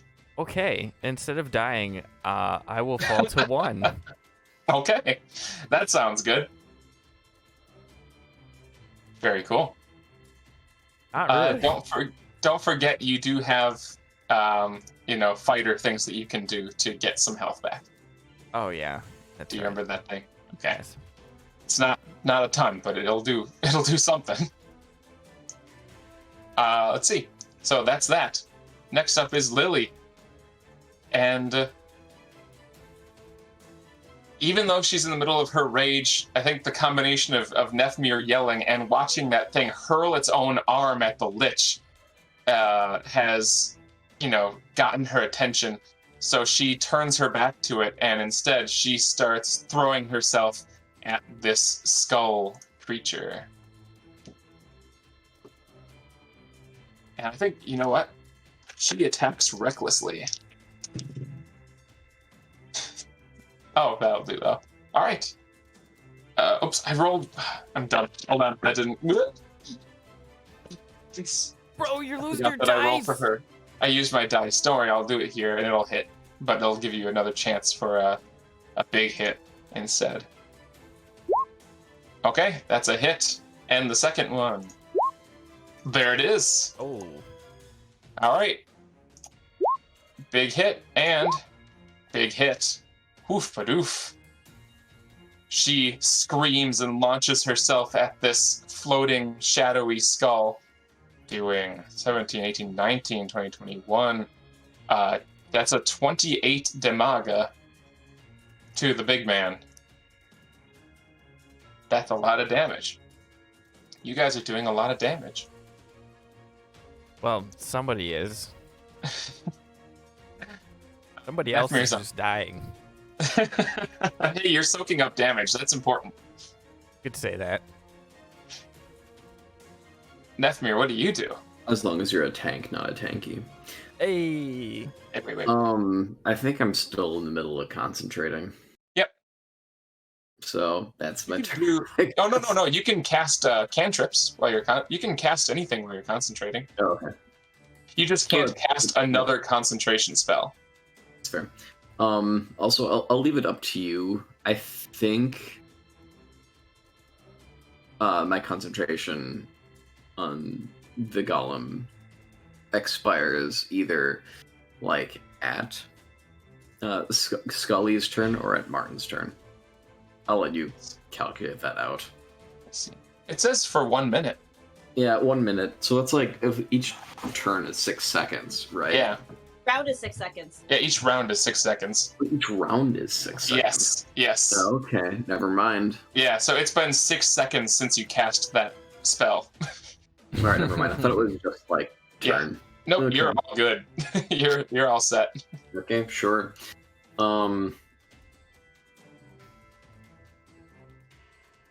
I will just launch 2. Let's see. How? 5. Yeah, I'm easily within Eldritch Blast territory.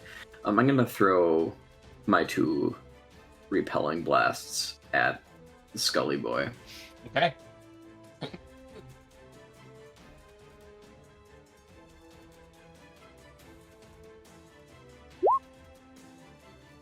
Wrong one. You have to do the attack itself.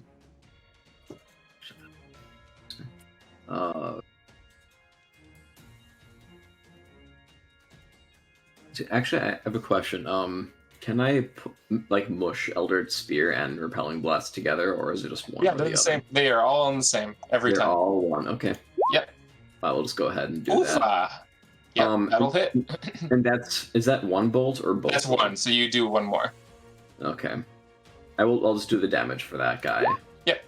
And Okay. then I will do the second one. Wow. Big hits. Very cool. And I will choose to have that, just push the Lich or Skullhead or whatever the hell it is. Okay. How far does it go? The full 10 feet. Full 10 feet. It should, yeah, okay. both times? Yeah, both times. Okay. He's off the map.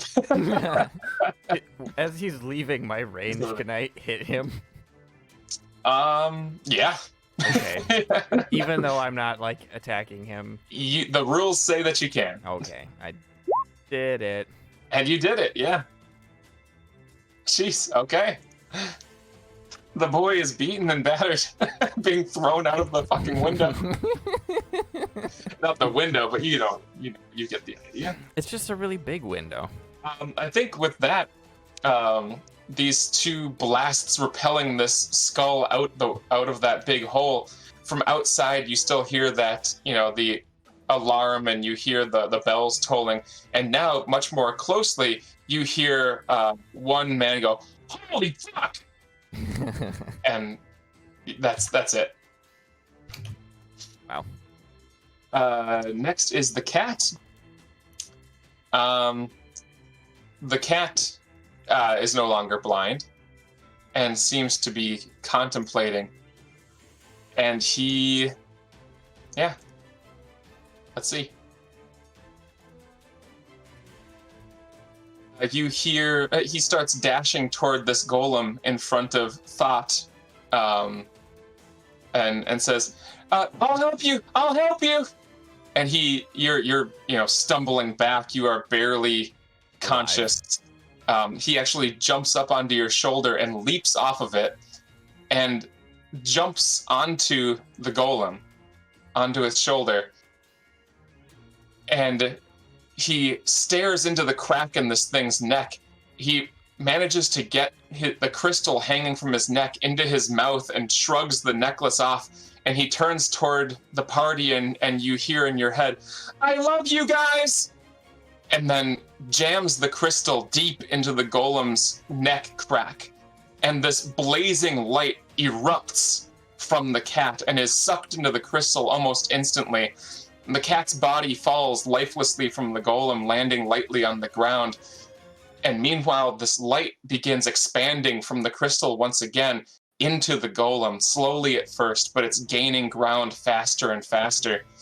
As it extends down this golem's left arm, the arm drops down and hangs freely at its side. The other arm moves to its neck, grasping at the crystal, but failing to reach into this crack with its massive bludgeoning arm. Its movements become more frantic, and it's just bashing at its own neck now. Small bits of rubble are falling to the ground as it attacks this crystal. This light is spreading further and further across its body, and just as the light has almost covered it entirely, a thin shaft of green light shoots out of the crystal into the air. And in a moment, the light fades, and the golem falls solidly to the ground with a big thud. And slowly an arm raises from the ground, and the small stones that make up its form roll across, rearranging themselves into a hand of 5 fingers, which clench firmly together into a fist, and then extend a thumb, forming a thumbs up. Oh. And you hear the disembodied young voice, "Oh, I really missed fingers, you guys." Oh my god. And it's Lena's turn. Well, gee. What do we do Well, with the gee. cat All body right. now? Are we gonna be burying this cat somewhere? 'Cause he's now he's in a rock man.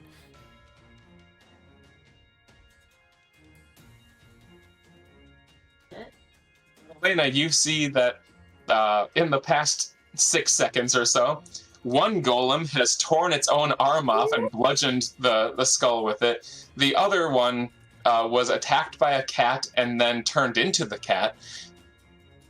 And the skull has been blown out the hole in the wall. You can still see it out the hole in the wall.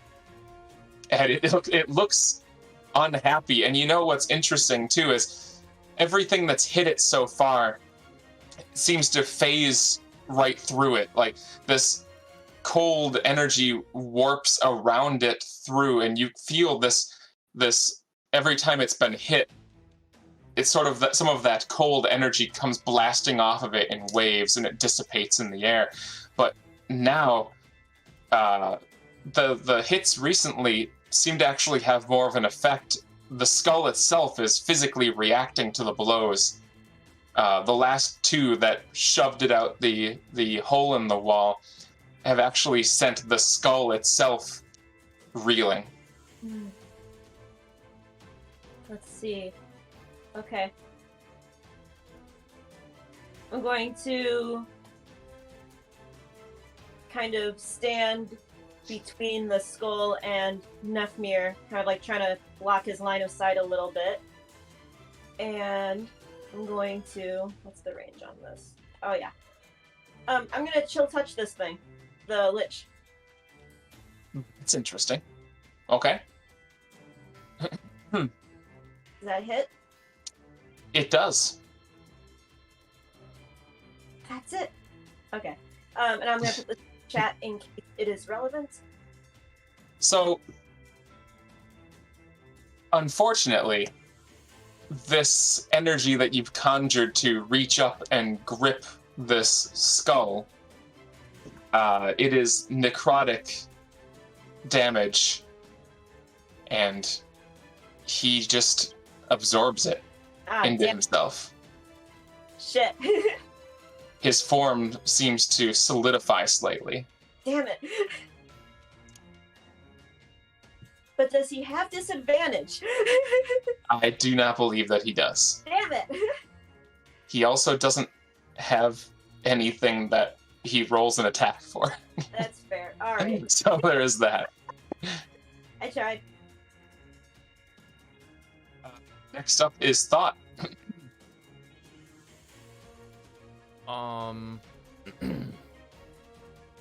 Well, I suppose I'm gonna use Second Wind, Good idea. so I can be alive for another turn.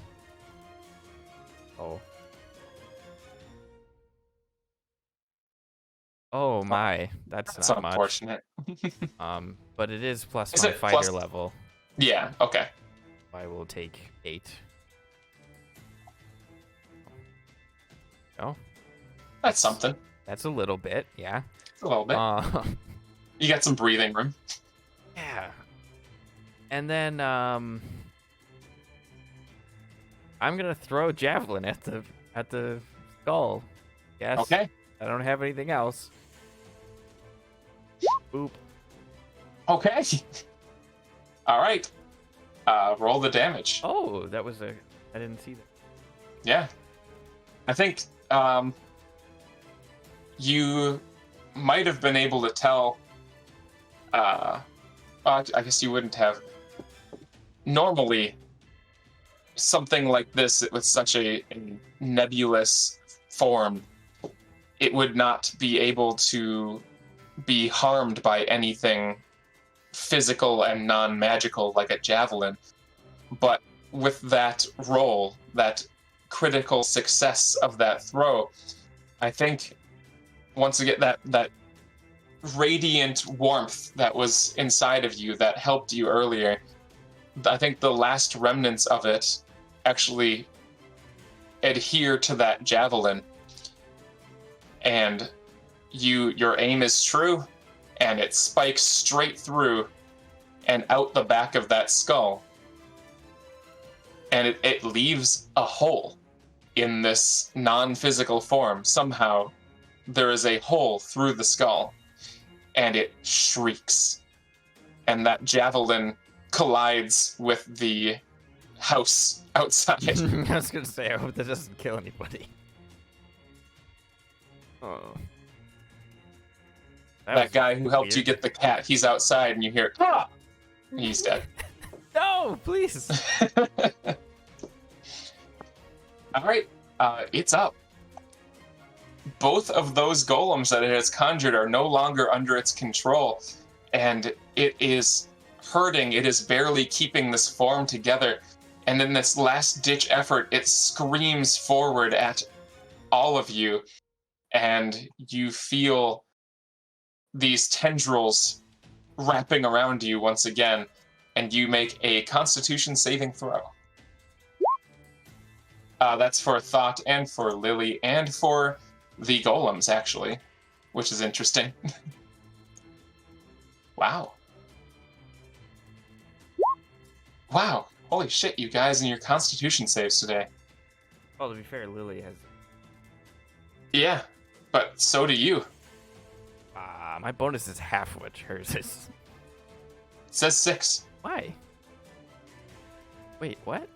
You've got a 6. Okay. You've got a 6, because you are, as a fighter, you are proficient in Constitution saving throws. All right. Yeah, you guys, I mean, a lot of necrotic damage is based on your Constitution, and these guys, however, let's see. They both fail. Wow. Extremely. I believe. Let me check. Oh, it is +4. No, they still fail. Okay.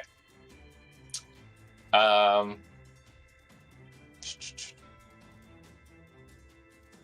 failed save. Yeah. Wow. Nothing happens. Nothing happens on a made save. That is incredible. Both you and Lily, you stand together strong in the face of this terrifying skull that comes screaming at you and wrapping you in your tendrils, and both of you share sort of like a powerful look that you'd see in like a movie. You sort of nod at each other and you go, ah! And you break out of these tendrils with such ease that it seems like they're made of wet paper. Unfortunately, who knows? Both of these golems take the full brunt of this, and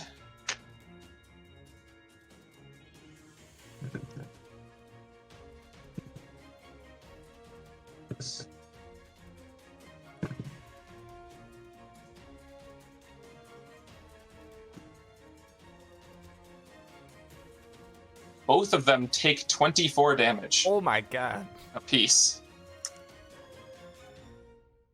Alexander die? No, Okay. they are still up and running. They are golems with a lot of health.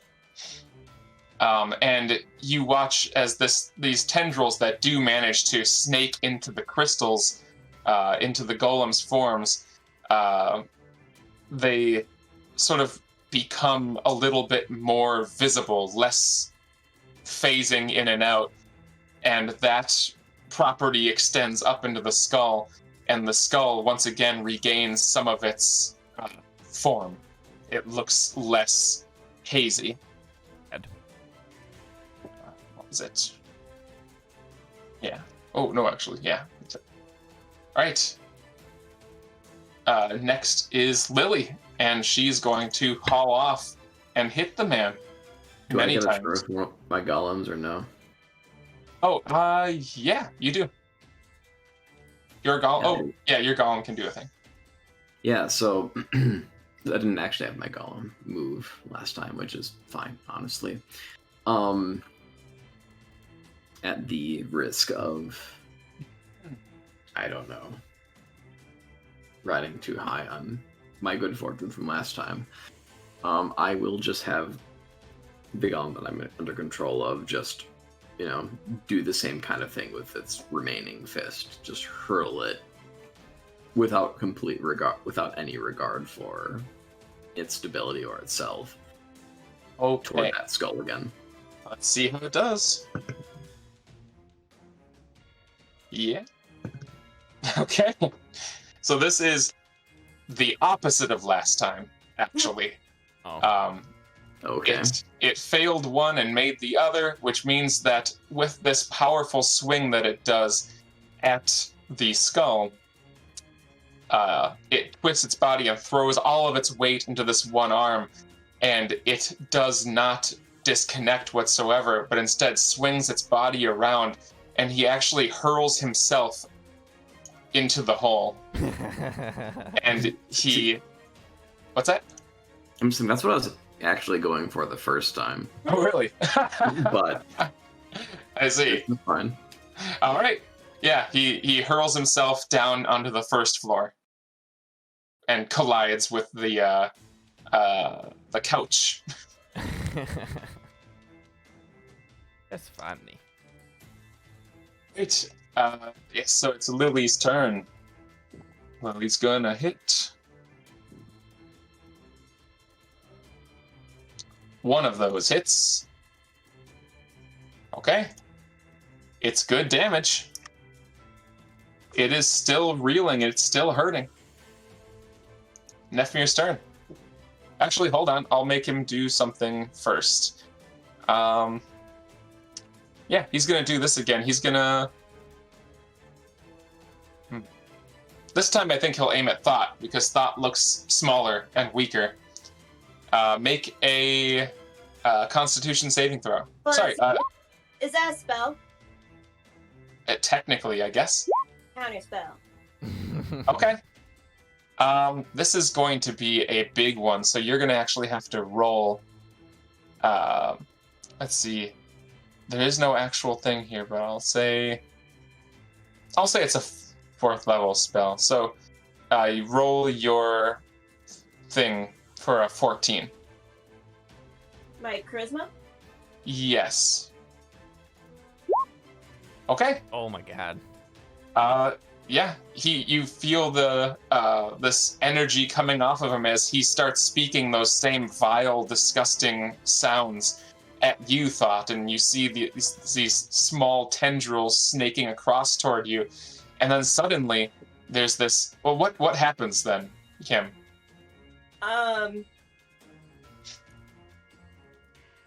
She just does happen. She points her staff at him and says, "Stop!" And you could see a little like a condensated breath come from her. Okay. Give me 1 second.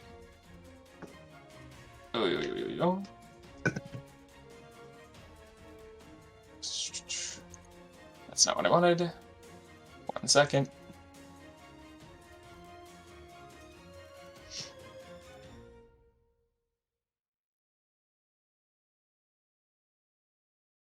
Okay, that works. Lena, that magical surge happens again. Oh, great. Amazingly. You feel that surge happening, and as opposed to last time where it feels like it's about to explode out of you, you manage to hold it down because you don't know what's going to happen, you don't know where it's going to go, you hold it down, and as you press it inside of you, it sort of like eeps out slowly. And instead it starts to cover your whole body evenly. You feel like you've got an even coating of this magical energy covering you now. Great. So you're sort of glowing blue? All right. Yeah, you've just got a soft glow to you now, all over your body. Now it's Nephmir's turn. Cool. Let's see.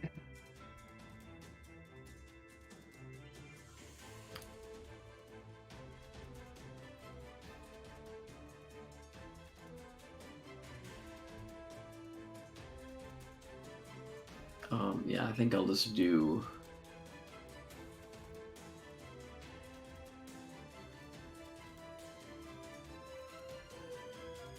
Well, I'm guessing, even though my golem buddy is down there, as long as I'm still standing still, I can continue that concentration. You can. You don't. You can move if you want to. Oh, like can I still move? Can I move and concentrate that way? Yeah. Yeah. The only difference is if you get hit, you have to roll a Constitution saving throw, and you cannot cast another spell that requires concentration. Oh, okay. All right. I'm just gonna move up here, I suppose. Let's see. Just gonna move closer to here, just in case I hit anybody. And then I'll just do another Doble Eldritch Spear at Skullman. Okay. Trying to drive him into the wall. Or Or into no. the golem, actually. Without, but I mean, the golem is Alexander, so I don't really want to do that. I mean, you don't have to impart force with it. Yeah, right? I'm just gonna choose not to do any force. Okay. Just a couple of blasties. All right. Little blasts. Little blasts. That's a big blast. Okay. Dose. Okay. These are some decent numbers. They are good numbers. That's 24, 27 damage from Eldritch Blasts. Ow. All right. Aug.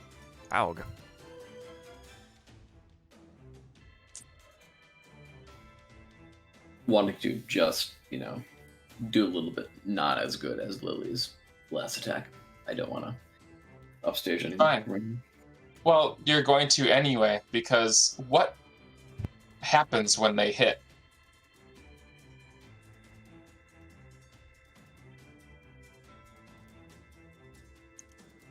I'm asking you, what happens when they hit?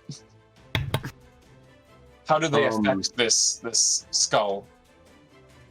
Let's see. How about the first one? Just kind of hits him right in the upper jaw's teeth. Just kind of knocks him forward. And that's all good and all. And the second one, just as he's starting to kind of react to that one, gets him right in the nose socket. Just right up there. Okay. And just kind of, does a kind of shiny, blasty light inside of his skull. Yeah. Actually, it's not just a shiny, blasty light inside of the skull. It exits out the other side, leaving a full blasted hole through the center of this skull. And this time, the energy starts to come together to close the hole again, but it fails to do so. This time, you see like these little wisps of shadow starting to intercross through this hole, and then they just start to wither and fall apart again. Now the skull begins to pulsate, and different parts of it are phasing in and out of existence, out of time with the others. The jaw drops open, and it releases this monstrous howl of anger and frustration as this fully manifested portions of its being begin to glow a blinding white. And in a blink, the skull is gone, and the remaining energy blasts out like a shockwave. Ow. You all need to make dexterity saving throws. I've added that. Cool.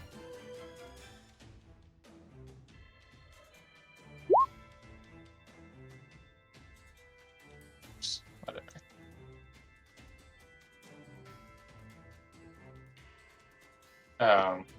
Alexander in the thing.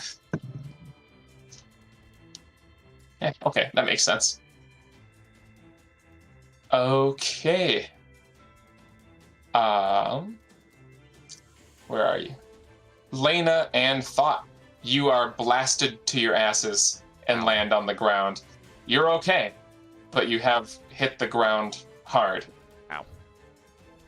And that thing is gone.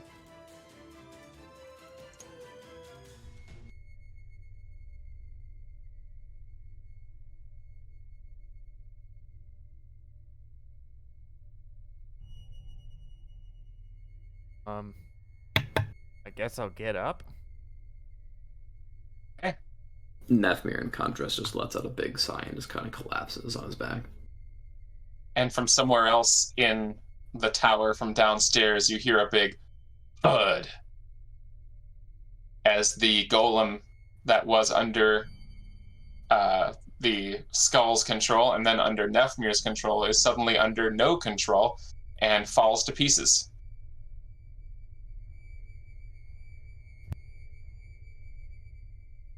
So how's Alexander doing?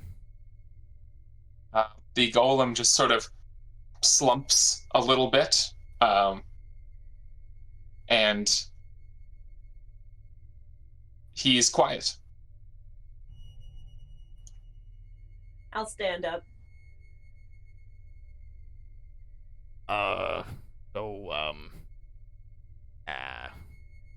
Just in that thing now, I say, looking at the golem. Oh, that's right. Now that a little bit of time has passed, I'll say the cat suddenly wakes up and looks around, and it hisses and it sprints away. It kind of like darts around the room a little bit before finding the stairway and sprints downstairs. Wow. You ask that, and Alexander answers and goes, I guess?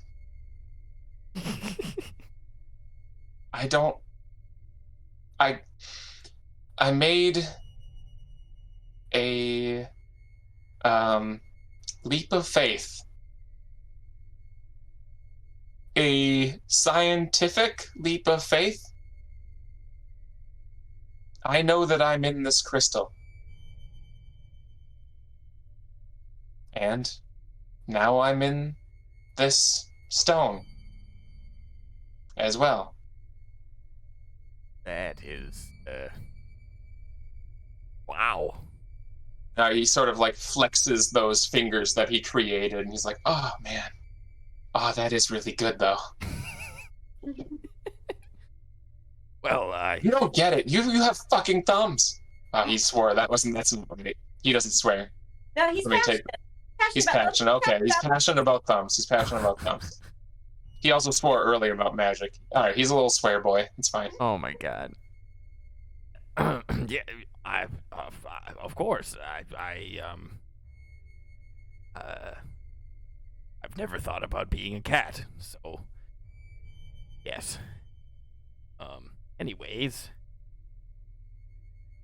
Lily is coming down from this, and she, like, downstairs, she just sort of sits down and takes a breather, and her breath becomes more normal. But she's kind of taking this all in.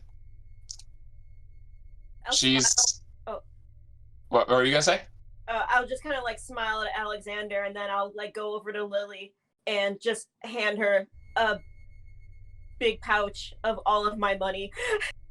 And she'll kind of like set it in front of her and say like, I didn't know it'd be like this. Like, she looks at the money and looks at you and goes,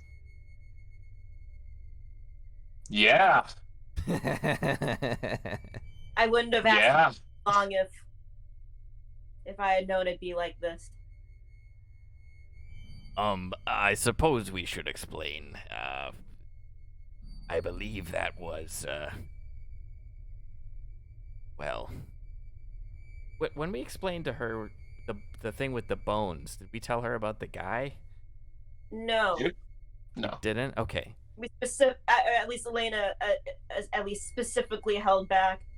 Part of it, like, from still not, you know, it was explained to us, but there's still a lot that we don't comprehend, I think, so. Sure.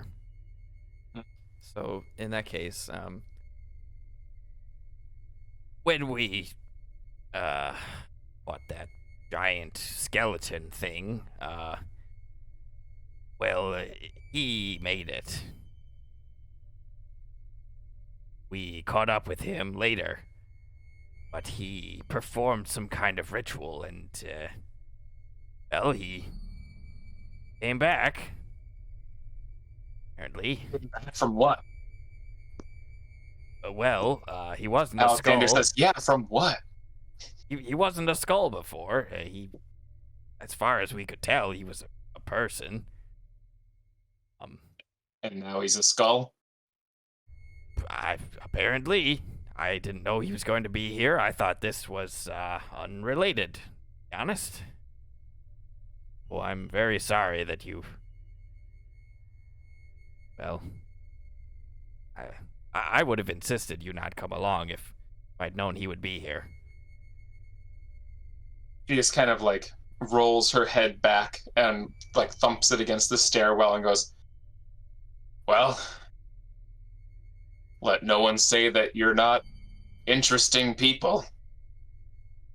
I would With say cursed. interesting lives. And she Hey, am I still glowing? after a minute you stop glowing. So there was it. She was just glowing. Actually, she had resistance to all kinds of damage for a minute. Oh my god, that's really good. Damn it! Yeah. I'm gonna walk over to Lily and say, what we're trying to say is, here's a tip. And then I just give her an extra 5 gold. She laughs and she takes it and says, you know what? Yeah, I am gonna take that. That wasn't in the job description. I don't hold it against you, but normally when plans are different than they're described to me, I do request a little extra. Yeah, I'll take it. Thanks. That sounds good. For the sake of maths, we gave her 10 gold. Like, I had 55 gold when we first met her. We gave her 10 gold.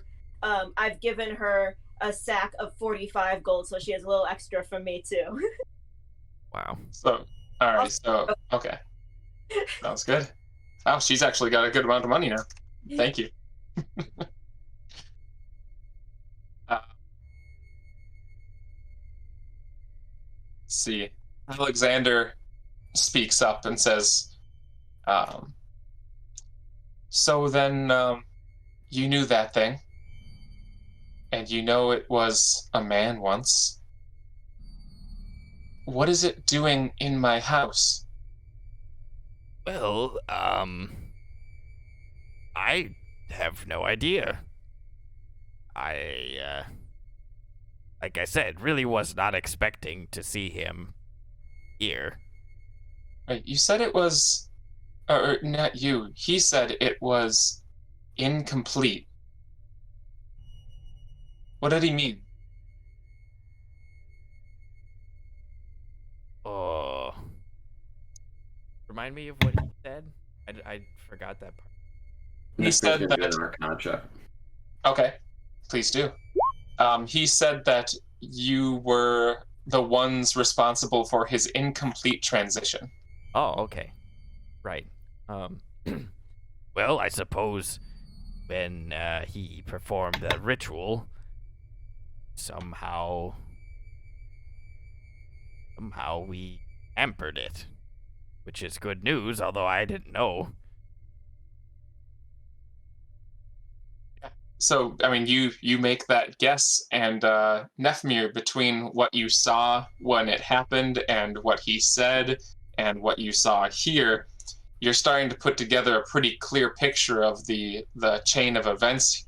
And what you imagine is he might have been trying to make himself reborn as a lich, which you know to be a fairly legendary creature, a wizard that has surpassed the limits of a physical body. They purposefully die and are reborn as something else. They place their soul into something called a phylactery. It's a kind of gem or crystal or something. And that is their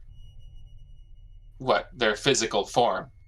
And then they project themselves out of it as anything, because they're no longer bound by the rules of physics or anything.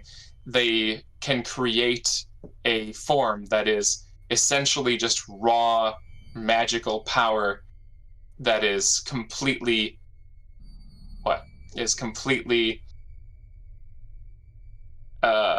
beyond the realm of human capability, or I say human, of physical capability of any being that is physical.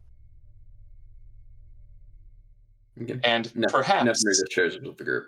Okay, and perhaps what you saw here is a failed attempt to become a lich. That he succeeded in being reborn, but somehow it did not go correctly. Nice.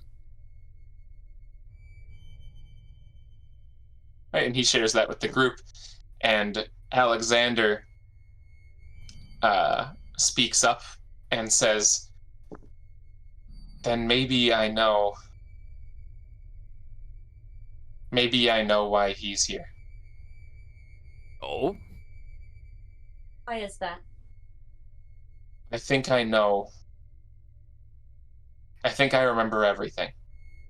When I re-entered the crystal, when I left the cat and then moved into this, and he starts like waving his big golem arms around and moved into this, I think I got a little clarity, and I think I know what has happened.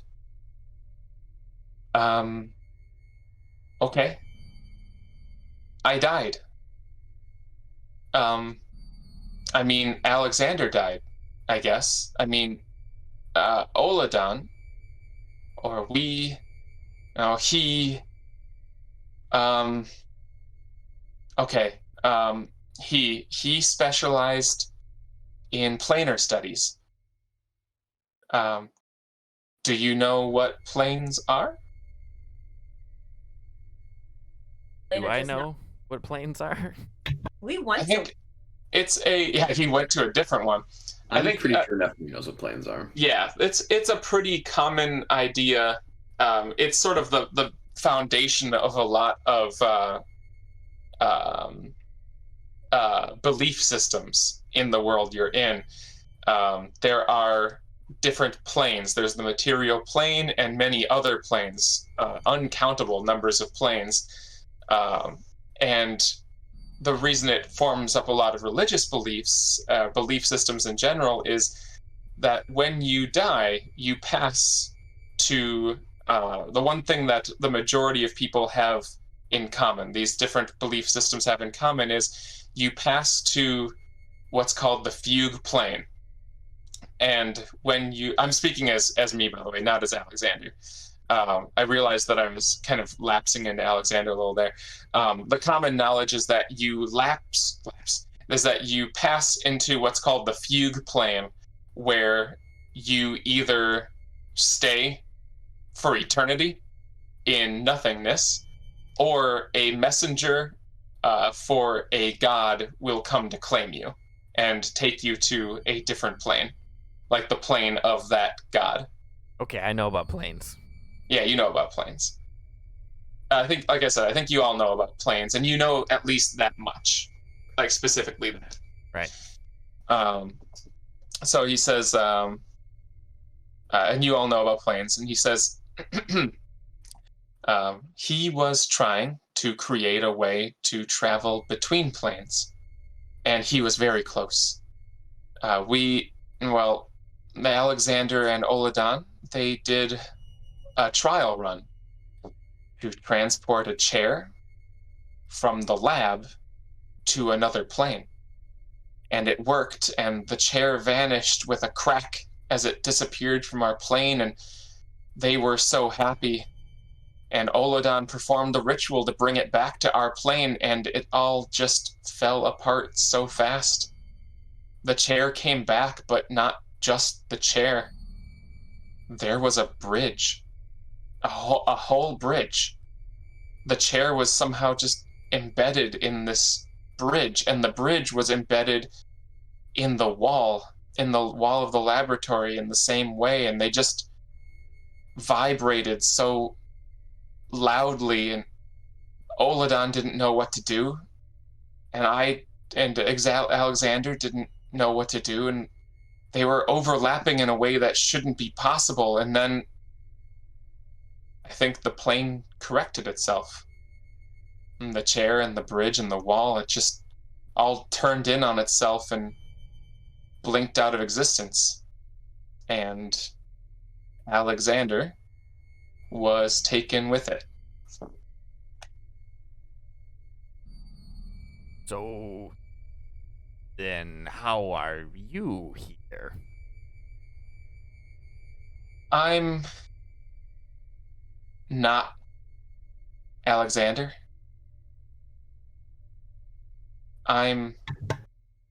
Well, the rest is a lot fuzzier. I know that after that, Oladan formulated a plan to save his son's soul from the fugue plane before the messenger could collect him. He decided that the answer was in soul gems. He used his planar knowledge and this new research into soul gems to create a spell that could pull Alexander's soul from the fugue plane and then bind it to a crystal. This crystal. And he motions to the one that's in the golem's neck. But hold on. What was that? What booped? Thank you. And he says, let's see. But I don't know. Maybe it couldn't find him. He wasn't there.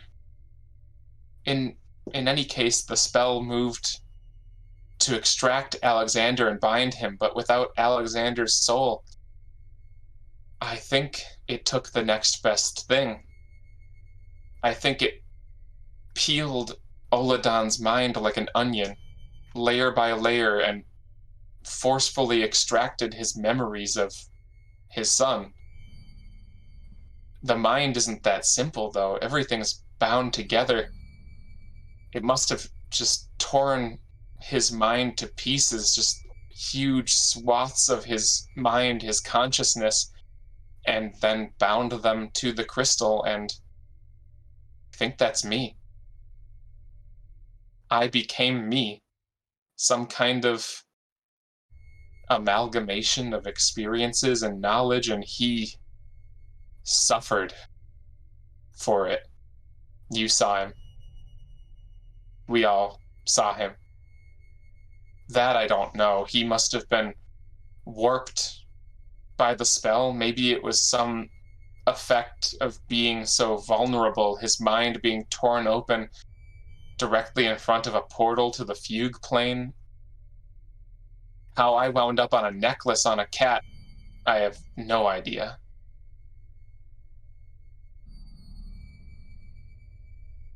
Wow. I'm terribly sorry. I don't even know what to say. Yeah. It's, I'm not sure. I feel like I'm Alexander, but now that I have so much more access to Oladan's memories and his knowledge, my knowledge, I don't know. I feel like Alexander, but I'm obviously not. Well, if you want us to just pretend you are Alexander, I don't mind doing that. Actually hear a little laugh, and he says, I think I would like that. Okay. How do you feel about this? I gestured to everyone else. I think Lena just shrugs and says, it sounds like you are Alexander. And the choices you would make from here on are the choices Alexander would make. Therefore, you are Alexander. As long as you are at peace with this, it makes no difference to me. I think that it will take a very long time to feel at peace with anything about this. I agree. This has been quite a day. But, seem like a nice fellow, so I'm glad that you do exist. Very weird thing to be saying. Well, thank you, sir. What do you wish to do from here? Do you want to stay in this tower? I don't know. I'm feeling very sleepy. That's not right. It's not sleepy. Something's different. I think I'm leaking. What do you mean? The golem kind of slumps to the ground and he shows you the crystal and he says, There's something on the crystal. Do you look at the crystal? Oh, yeah. You can see there is a crack Oh, I'm gonna on the mend. crystal. It does nothing. Damn it. I mean, you know, I think Lena knows that it doesn't work on magical things. Yeah, but she would try anyways. Okay. God. Nothing happens whatsoever. There's a crack on the crystal and you can see that green light just shimmering out of it and dissipating into the air slightly.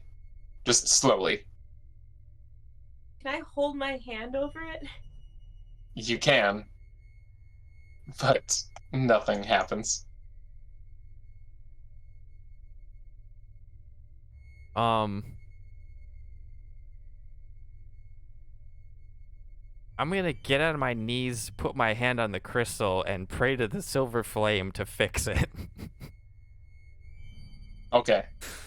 Give me a religion check. There we go. Okay. I think what happens is you feel that warmth, but it's very, very, very weak. It's not like before when it saved your life or anything like that. It's just a light warmth. And what happens is the crystal doesn't mend, it doesn't fix itself, but you feel reassured. You feel okay. You feel like somehow things are going to be okay. Ow. I'm gonna turn to Nephmir and I'm gonna ask him, look through all of the things here. That Lich found crystals that could make these golems. Perhaps there's something here that we could use to transfer him.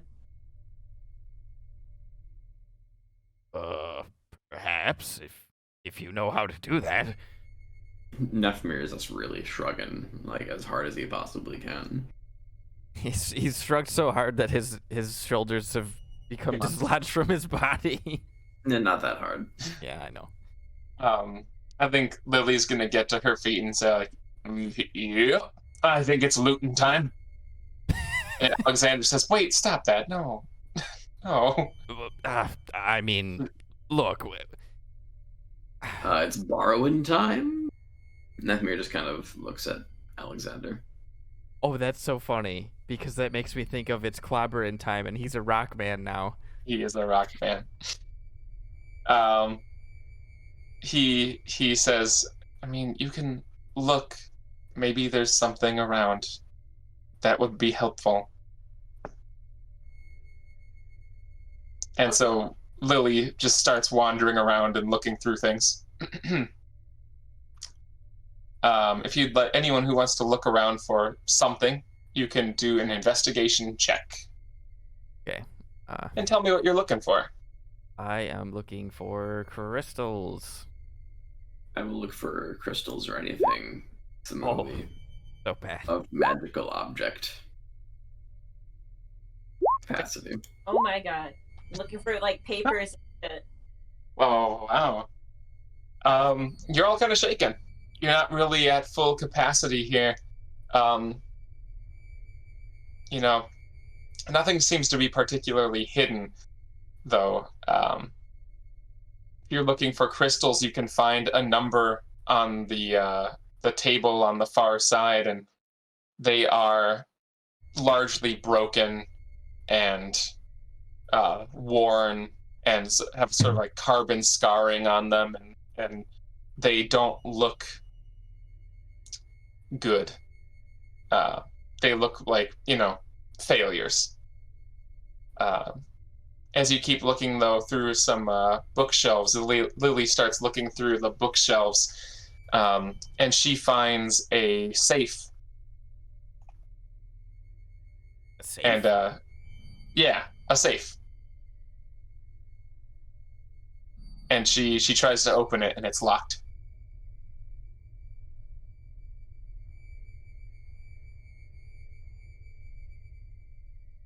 Only we had a rogue in our party. Just smash it open.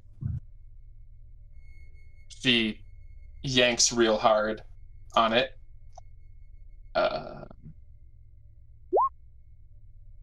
And she pulls it out of the bookshelf and onto the floor.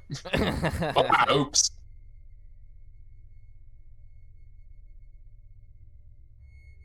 And can you get this open?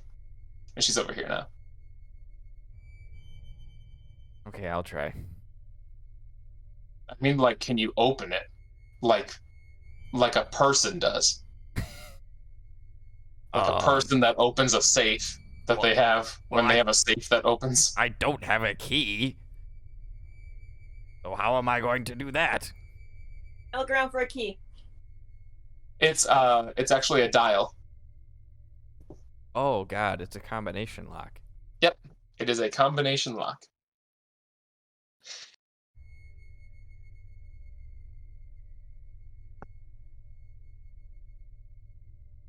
Gonna look around for clues. What do I look like? Some kind of cut purse?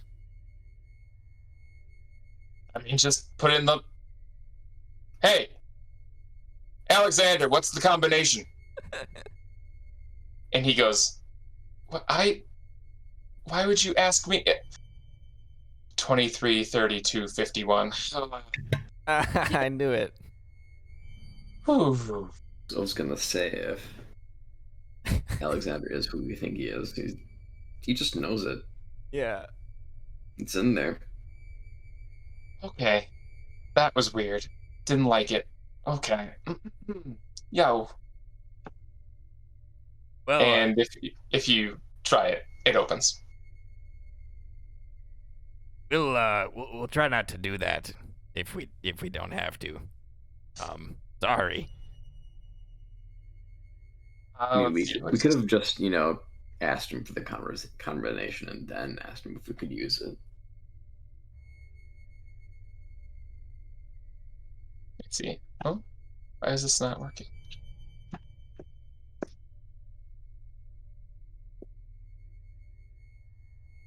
Well, that's weird. What is this thing? What are you? I don't know. Oh, I think I'll have to find it later. Let me check real quick. Inside, you find some things. You find some regular gemstones, just like valuable ones. You find some money, a decent pile of gold pieces. And there is something else that I will get back to you on that I do not remember. Oh, okay. I wrote it a very long time ago. I don't know how to describe it, but there's something else in there. It's a magical item that is in there. Can I tell it's magic? If you do an Arcana check. Nope. Okay. Well, Not a clue. I'm just standing there looking at the open safe then, wondering what all that crap is. Maybe this will do it. Hold on.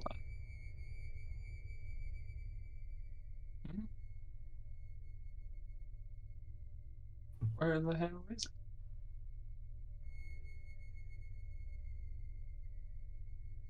One second. Oh, here we go. Okay.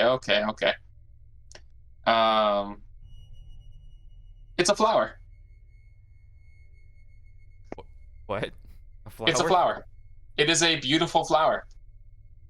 Okay. I wasn't sure if it was actually a flower. It is. It's a flower.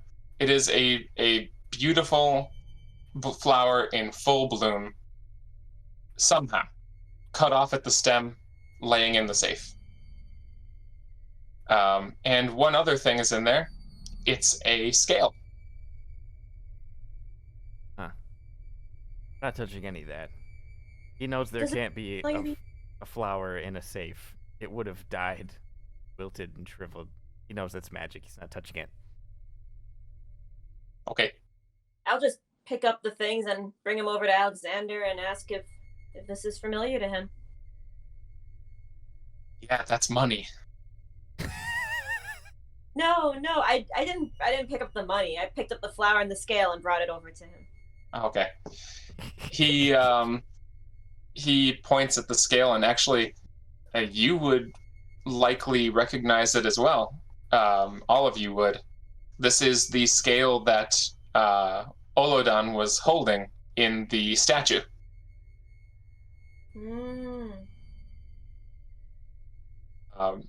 He points at it and says, This is the scale.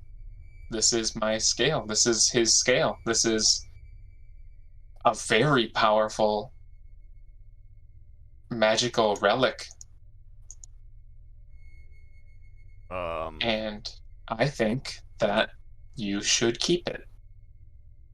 Well, can it fix your soul gem, or? Nope. It could maybe make me float a little bit. Oh, well, that doesn't really help. No, not so much. Alexander, what about this flower? Wow, that's the flower of the Sun Queen. That's also a fairly powerful magic. It's a flower, but it's not going to do anything for me.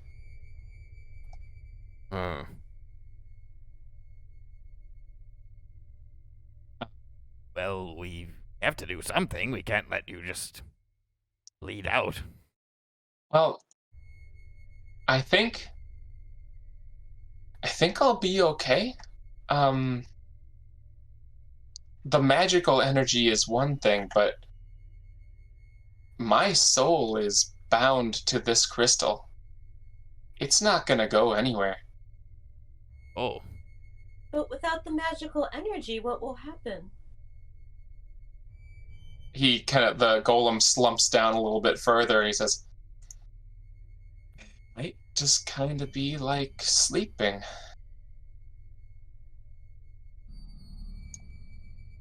Oh. Well, that's better than dying? Yeah. Okay. Well, if I'm alive. Well, of course you are. You. The necklace, not the golem, right? What do you mean? Like his soul's bound. It's bound to this crystal, not bound. Yeah, to the soul. crystal. The crystal itself. Well, anyway, that Would you makes me feel a bit better, knowing that you, fall asleep. We'll just figure out how to fix it, and we'll come back and wake you up. Well, I was gonna That'd say. be nice. I was gonna say, why don't we? I mean, unless you would rather stay in this body, why don't we take you with us? Yeah. Yeah. He's starting to sound very spacey. Like not very with it anymore. Uh-oh. Yeah, it sounds real nice.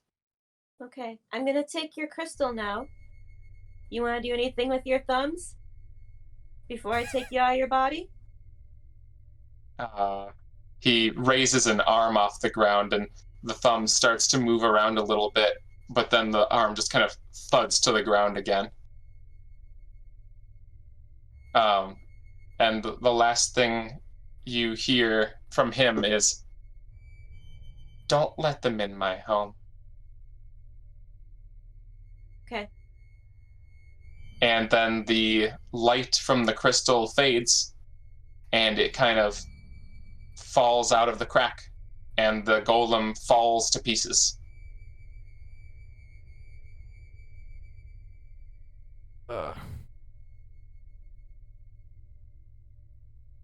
I know it'll be all right, but it is not reassuring to see that rock creature just fall apart. So who's grabbing him? You can find his crystal in the rubble. I mean, I'll grab him. Okay. You've got him. And now I think, since things have calmed down, you might notice that the bells are not ringing outside anymore. I'm going to go look and see what I can see out of the giant hole. Okay. You go to the side and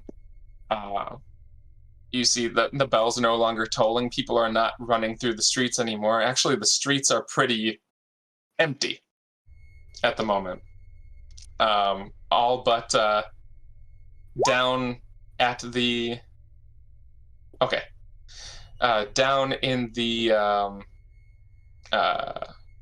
inside of the Wizard Tower property, there is a group of men and women in armor.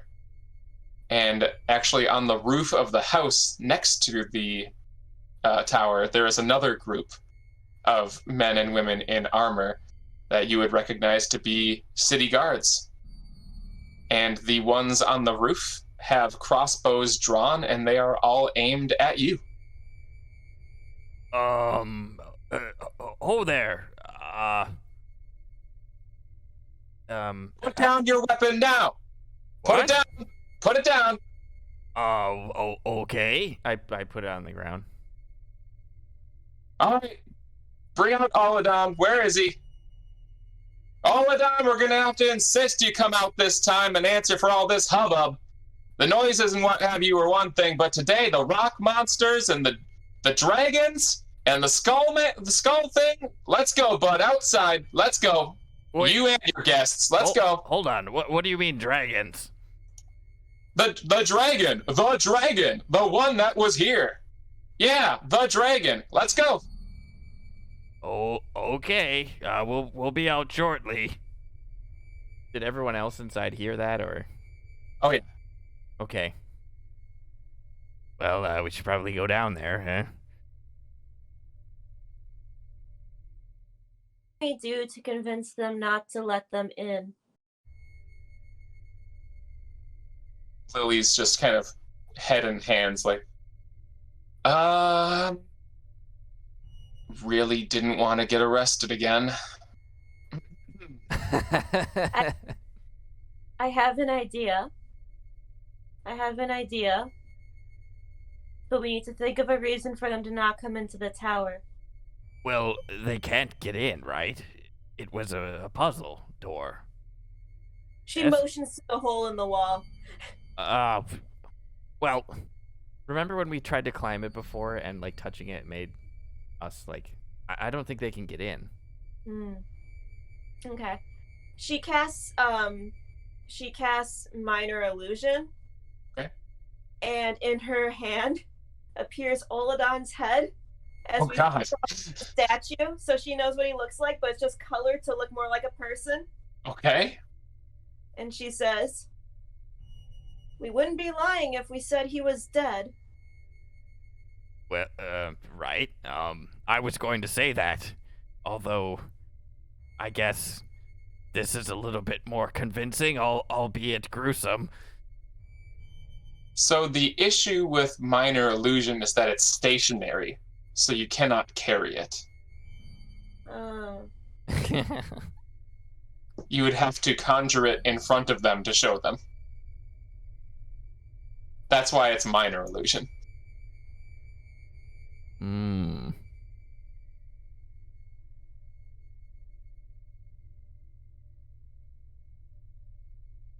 a little bit, you can hear the same voice. Hey, I can hear you mumbling up there.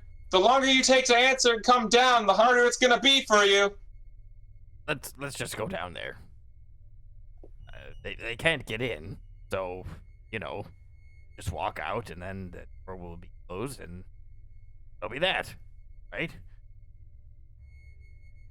Well then, and I motion to the giant creature's head. You want to bring that? Oh, you mean the stone golem thing? No, the thing with the eye. Oh, yeah. Downstairs, but Well, we'll say she's pointing at it, because we can... sure. Oh, okay. So I guess we'll go and grab the creature's head and then go outside. I'm gonna, as we kind of like make preparations, I'm gonna stall for time a little bit. I'm gonna go out to the wall and try to be like as non-threatening as possible and say that this tower is full of traps and dangers. We can't disembark so easily. Please give us a moment and we'll explain everything. The guy who's been talking kind of leans over and he talks with someone next to him and says, "You have 1 minute." She nods.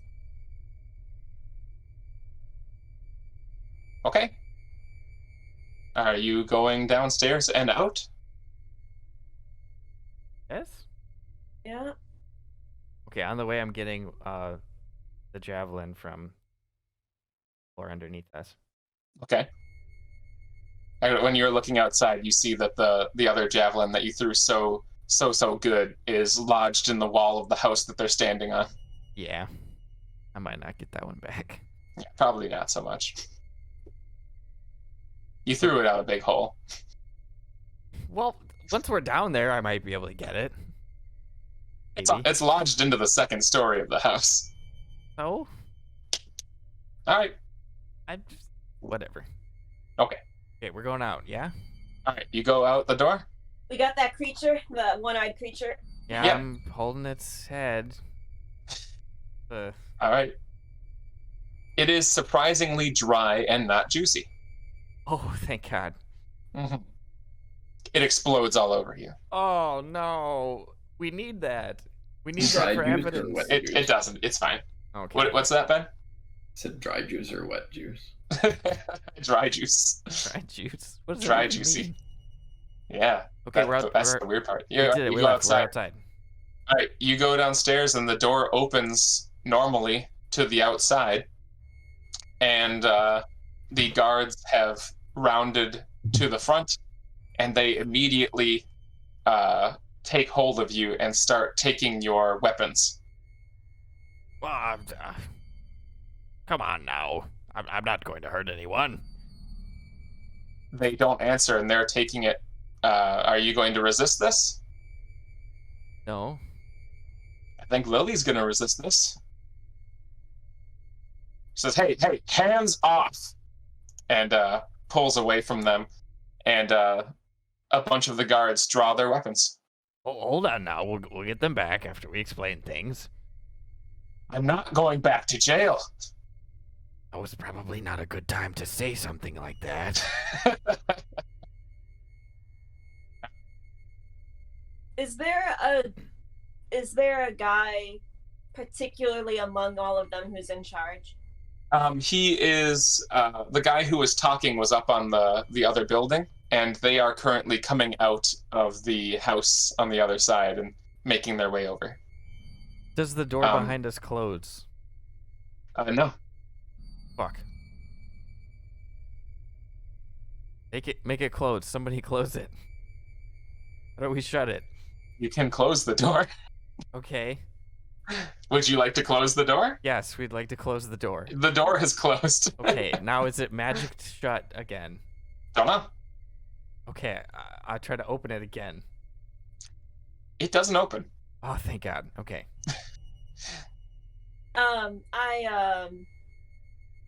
I motion for Thott to toss the head on the ground.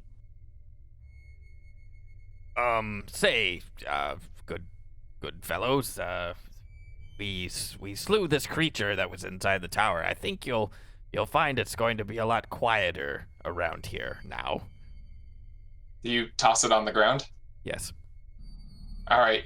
You toss it on the ground, and they all go, "Oh, Jesus!" And they don't say Jesus because that would be weird. But they all exclaim loudly, and they back up, and they make this big circle around that thing, standing away from you. They are holding your weapons, though. Just the obvious ones at the moment, though. The swords. I don't have We get- anything but obvious. You don't have obvious weapons? I don't have anything but obvious weapons. Yes, I was going to say, yes. They have all of your weapons now. Okay. The javelins, both swords, etc., etc. They have my Ow. staff. They have your staff, yes. I motion at this monster and I say, Oladon has been consumed. This tower is an extremely dangerous place, full of mazes and traps. I do not think you will find any more problems from this tower as long as no one goes inside. They all kind of mumble to each other and, look between themselves. And eventually the man who was talking from the roof kind of comes up from behind them and pushes into the circle and looks down at the thing and then up at you. And he says, "That's Oladon?" We believe it is, yes. All right. And he motions to two guards to his right and points at it, and they give him a look, but they go and pick it up and carry it out. And he says, "So, you're coming with us now, and you're going to answer some questions." Okay. Come along peacefully, answer the questions, and if things are as you say, then perhaps you can leave today. That would be wonderful, I must say. Okay, let's go. And he starts heading out of the circle, and the guards kind of close in on you to escort you along with. Do you follow along peacefully? Yes. Nephmir goes along peacefully. We have to. You are escorted through the city streets where people are looking outside of the windows. No one's on the street, but you see them peering at you, and they look terrified. Everything is quiet, and the streets are barren, and they're all just staring at you as you are escorted to what seems to be the local area guard station. Okay. And I guess with that, it has been a while. It's pretty late for you guys-ish. Do you guys have any... do you want to go to bed or stop or anything, or do you want to keep going for a little bit? I think now would I be think a I good could go place. for a little bit. Okay. Well, I mean, either way, what would you guys like to do? It doesn't matter to me. Whatever the group is most in on. There is... so the only reason I ask, instead of just stopping here, is because you are about to be questioned, and I thought it might go easier if you remember things that happened. Right. Yeah. I'm good with the questioning if there's a better stopping point after the questioning. Are all of you okay with that? Yeah. Yeah. Kim? Yeah. Okay. All right. You are taken to this guard station, and it actually looks a lot like the one that you saw before, but bigger. The one that you originally fought the necromancer in. Same materials, a lot of stuff, just much, much bigger. And you are taken through the halls, and you are set into a holding cell, and they carefully go through your possessions and remove everything from you. Nephmir, your pouches, your everything that you are holding, all of you, is taken away. Oh. Unless you try to do something about it. Sure. Okay. So you have nothing. Thott, your armor's gone. And actually, at this point, they'll leave you with your basic clothes that you're wearing and whatnot. But they have taken everything, all of your possessions away. And here's what we're going to do. Because the captain who spoke to you earlier, who, as you are processed, introduces himself as Captain Digger Mosby, he is going to speak with you one-on-one. And the way we're going to do this is, I'm going to ask a question as Digger Mosby, and you are going to type your answer into the Roll20 chat, but you are going to direct it to me only. Mm-hmm. Which is, if I remember right, /GM? No. What is that? /W space Dan. Ah, that's right. /W space Dan. Okay. Yeah, there we go. So yeah, /W. Yeah, okay. You got it. You guys got it. All right, good. So I will ask you a question, and you will give your answers via text, like that. So one-on-one, you are separated and pulled into a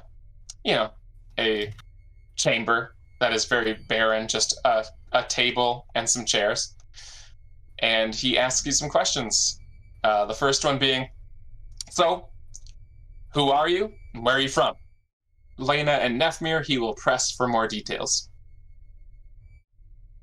For both of you who elaborated, he just kind of sighs and says, okay. And then for all of you, he asks, so, what brings you to Crossroad? All right, so, I guess the next question would be, how did you get into the tower? We've been trying for years, and no one's been able to. How'd you get on in there? Martin, you can cut this part down in the video. Oh, you know I will. Thott, you can do a deception check, please. Thott, he looks at you and does not seem happy with that answer. For Nephmir and Lena, he wants more details. Specifically, the door. We can't even get in the door. How did you open the door? Persuasion check, Lena. And the next question. Okay. Well, tell me what happened then. What happened in there? Don't leave out anything. As much detail as possible. Lena, deception check. So, after these questions, you are taken back to your holding cells. And this time you are actually put into two separate holding cells right next to each other. Lily and Lena are put in one, and Thott and Nephmir are put in the other. And eventually the captain comes by and says, well, you're going to be in here for a bit. We've got some checking up to do on your stories. It would go a lot faster if your stories matched. So, we'll keep you updated. And if you have any epiphanies of things that you left out, or perhaps a detail that slipped your mind and perhaps you'd like to change your story, you can let us know. There's a guard outside the door. And he'll leave.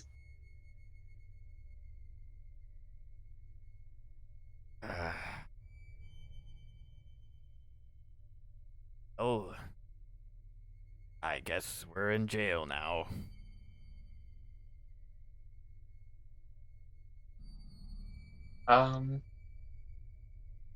Let's take it a little further. Is there anything that you guys do while you're in jail? Like it's now, after all the questioning, it's into the evening. They bring you some food. It's not good food, but it's not bad food either. You're not being mistreated. You are in a holding cell. There are 2 beds. They are uncomfortable. The food is food that is not delicious, but it's not bad. I petition It is them for food. my incense and censer. What is the case that you will make for it? I have to pray. I'm a religious man. I'm an acolyte of the Temple of the Silver Flame. You can make a persuasion check. Okay. It's incense. It's an incense burner. They give it a look over, and they judge it to be incense. So they do give it to you. Yay! I burn a little incense. It smells a lot nicer now. Yay. So, Lily, what were you in for last time? She looks up and goes, well,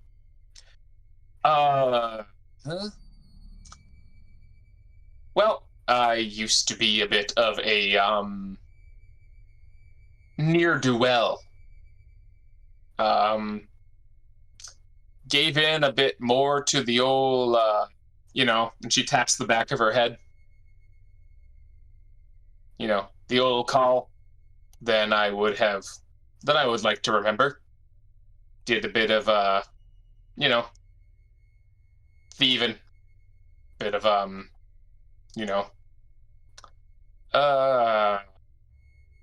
mercenary work for the wrong people. Oh, That sort of thing. well, that's it's a bit better than it could have been, eh? Let's say, yeah, sure. Well, I think so. I think we both know the old man is he's just a bloodthirsty bastard. He is a bastard. Use my language, but yes. Oh, that's not great, but yes.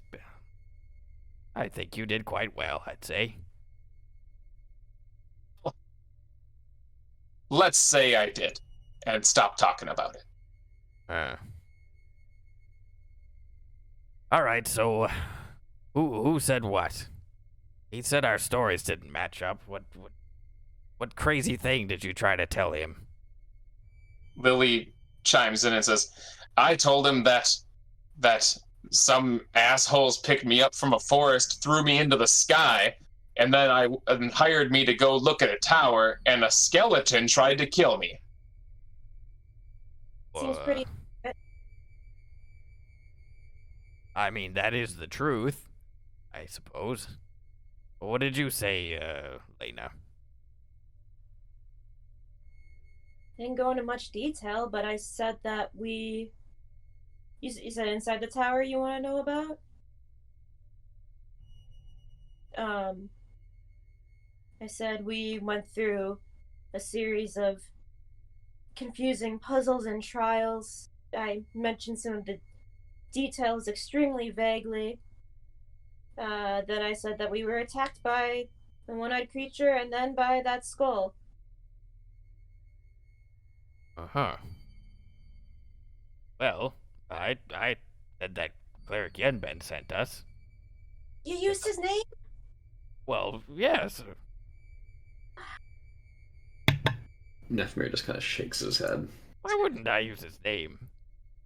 They probably know about him. He would never. He's a man of Paylor. He does only good. We have an entity that exists between life and death who specifically said he was going to seek out our cleric next and asked us for a name, and then you decide to spread it throughout the town? No, see, the thing about that is that, I just didn't think of that. Thought. Did you have to tell them that the skull was a lich? Because you did, according to our police folk, and judging by your reaction, you did. Did you tell them every goddamn detail? No, not everything. I didn't tell him how to get in.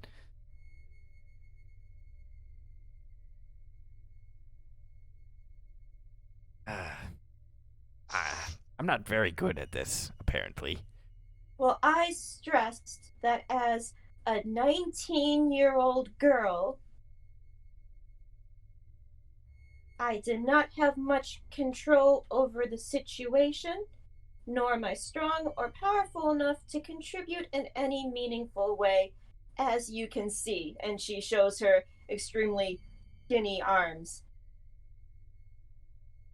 Actually, on that note, when they came to give you your dinner, they sort of like tossed down the 2 plates into the men's cell, and then tossed one down in the women's cell, and then Lena, you were somewhere near the bars, and the guy said, "Come here, honey. Here's your food."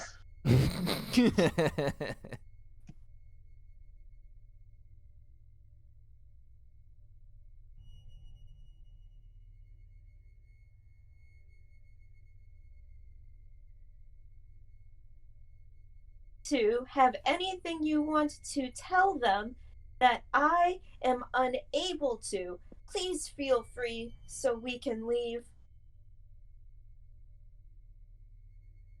What do you mean?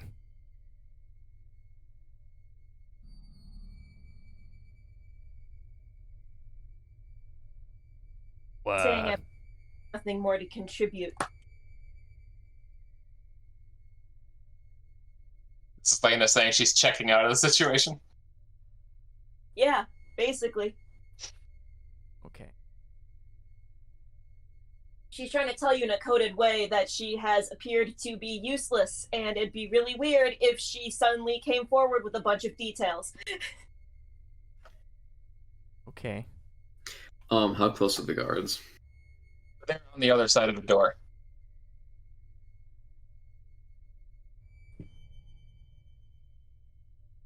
Like down the hallway a little bit, and on the other side of a door. See our or no? What'd you say? Can we see our stuff? No. Okay. Like how far away specifically? Down a hallway, I'll say 20 feet down the hallway, there is a door. You saw as you went through the door on the way in, there is a guard's desk outside of it.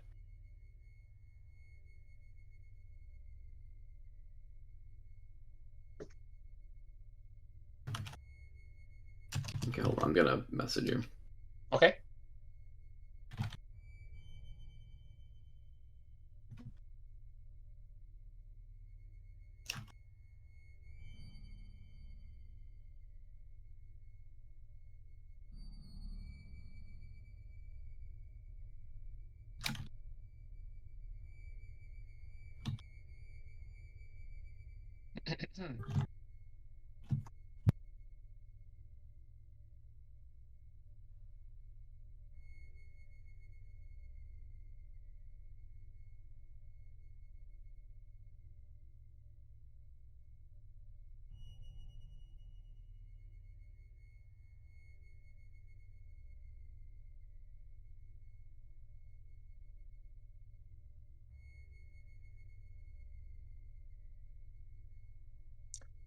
Let me see. Can you send me the details of that?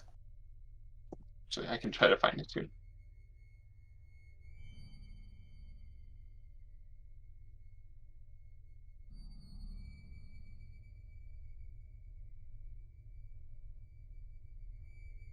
Oh, yeah, you have to be able to see them. Ah, bummer.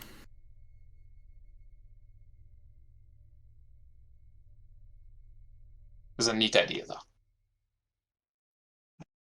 Do you do anything else that evening? I just kind of ignore Thought the rest of the night and eat my food and prepare for a sleep. Guess Anyone not. else? I don't know what else I would do. They come by. I want to make sure to cry a little bit. They do not. They leave you alone.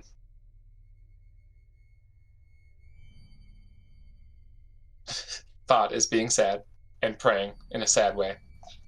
All right, then you go to sleep at some point. While you are, do you sleep through the night, or are any of you awake at any point, or anything like that? Are you all able to sleep? I plan on sleeping the night. Okay. Anyone else? Don't know. I think Lena would try to stay up a little bit or be up at some kind of like odd hour, just kind of keeping an eye on things. Let me. Not necessarily stay up through the whole night, but Yeah. make sure to either stay up late or like wake up Sure. at odd times. I understood. Then I'll say, and especially you because you're right there. I'd say, yeah, you're staying up late, keeping an eye on things, and Lily turns in. She's pretty exhausted. She doesn't even go to the bed. She just is like sitting in the corner, and at some point you become aware that she's asleep against the wall. But at some point you start to see, you hear her like kind of like moving around. She's kind of moaning. Do you go take a look, or do you pay attention at all? Oh yeah, I'm concerned. Okay. You can see that her face is sort of knotted up in concern, in then in anger, and she just looks very upset, and suddenly jolts awake. And how close are you? Kind of close. All right, she jolts awake and she sees you, and I think she kicks at you. Okay. Are you within kicking distance? Yeah, probably. Does a 20 hit? Yep. She kicks you in the leg Okay. very hard. It would do 6 damage to you. Okay. And so she wakes up and she kicks you, and she says, "Oh my God! Oh, geez, are you okay? Oh my God!" It's okay. We put you in this position. I'm sure you're angry. What were you doing there? I was worried you didn't look well. I was worried that perhaps that lich did something and it was having some kind of effect. You mentioned the lich, and this chamber is lit by torches. It's a dark light because there's no sunlight coming through the windows or anything, but it's lit by torches. I'm like whispering. I'm whispering. Yeah. Okay. No, I'm just saying you can see that when you mention the lich, she kind of goes slack for a second, and the color drains from her face, and she says, "No, he didn't. I'm fine." I'd like to insight that. All right, please do.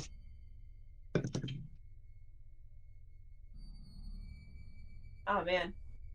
I'm sorry, that was on GM. It's a 6. Yeah. She rolled a 2. Okay.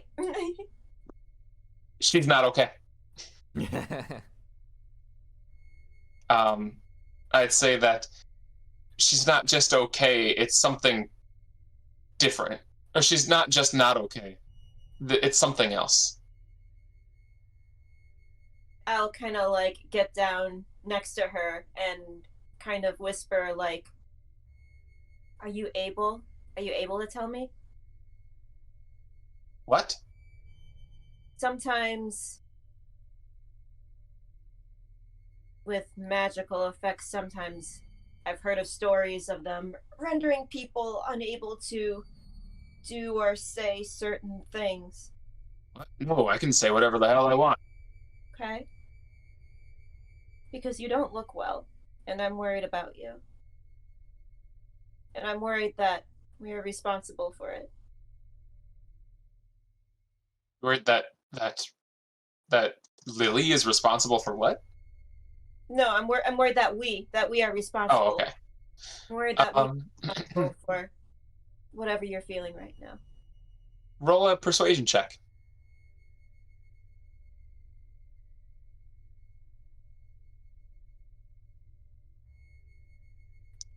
Okay. She quiets down a little bit and she says, I just had a dream is all. It was that skull. And he told me that if I killed you all, he would bring back my husband. And I told him no. Of course I would never. My boy would never forgive me for that. I would never do that. But it was unsettling. And then I woke up and you were in front of me and it was very surprising. I'm sorry about that. No, I'm sorry. No, it's an appropriate reaction. Maybe don't get so close when I'm sleeping. Sure. But if you look unwell, I'm gonna get close again. I can't take care of you if I'm not close. I'm gonna kick you again. That's a price I'm willing to pay. Yeah, you've got a pretty big bruise on your leg now. Yep, that's fine. It was a solid kick. She'll kind of like smile from beneath her veil and say, well, thank you for not killing us yet. Oh, yeah. You're welcome, I guess. That was a weird thing to say. You know, with the offer like that, hearts can change. It doesn't matter. It wasn't real anyway. We've seen the kind of undead that monster could bring, and they were just skeletons. Just skeletons and extremely terrifying beings. But not people, right? Not people. He couldn't actually bring back.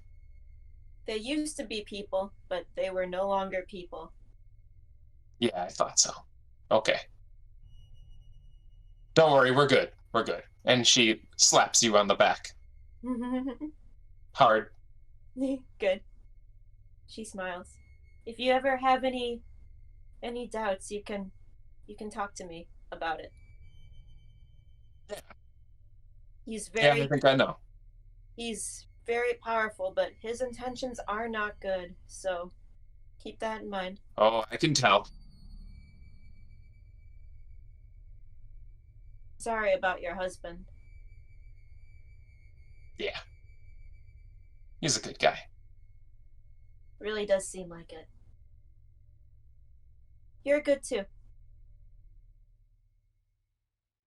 I think she just smiles really wide at that. Go sleep.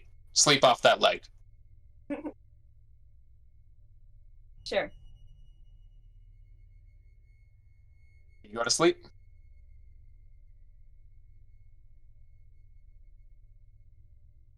Hello? Yeah. Okay. All right. If there's nothing else, then you all wake up the next morning when the guard opens the door and he delivers breakfast. It is the same food. It's fine. Nothing special. Has Cleric Yanben checked in with me at all yet? Not yet, no. Okay, he said he was going to. This is concerning.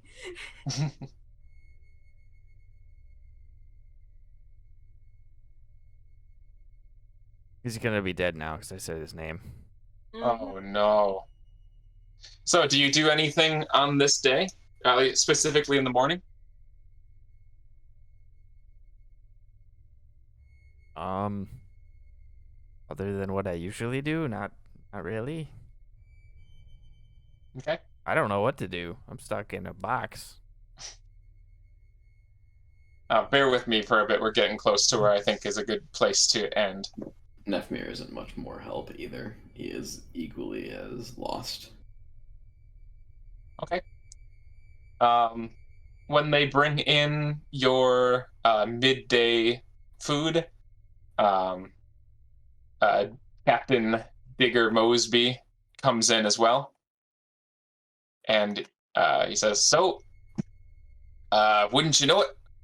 That tower is all sealed back up again. You sure none of you want to tell us how you got in there? Well, I already told you how we got in. And? What do you mean? Let's see. What did you say specifically? Let's see. Oh, you said the yeah. Yeah, okay, but how did okay, all right. I'll work with you here for a second. The cat let you in. How did the cat get you in? I don't know. I don't understand magic. I'm not sure. The magic cat got you into the magic tower, and you don't know how. That's your story. Well, yes. Deception check, please. For the you don't know how. Oh my god. All right. Oh.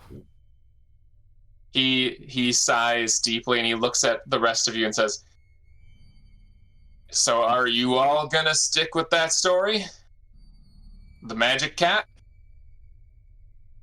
Look, there was a man in the town, what was he?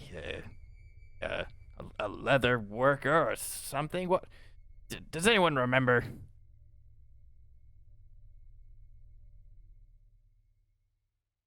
Anyways, that man would know. Lena wasn't there. You pissed her off. Yeah, that's right. Well, Lily... There's a man in town who knows about the magic cat. Yes. And you don't know who the man is. Well, is that right? Is that what you're saying? A lot has happened since then. Okay, but I know where he is. I explained exactly where, what building it was. You're saying the tanner across the street from the tower. Yes, that's right. He knows about the magic cat. He certainly does. He helped us track it down. He sighs again and he turns to one of the other guards that's in there and says, all right, Taylor, you're on cat duty. Go talk to Mr. Yeah.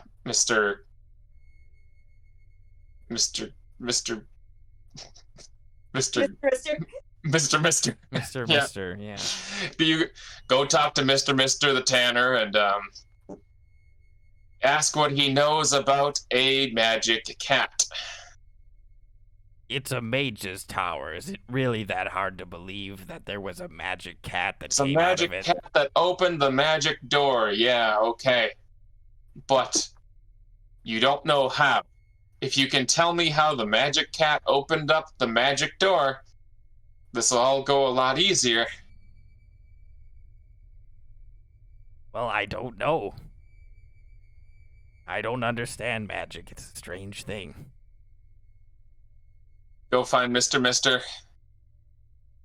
You guys get comfy. And he leaves. They all leave. Lena looks like she's going to cry the entire time. Wow. On purpose? Yeah. Performance check.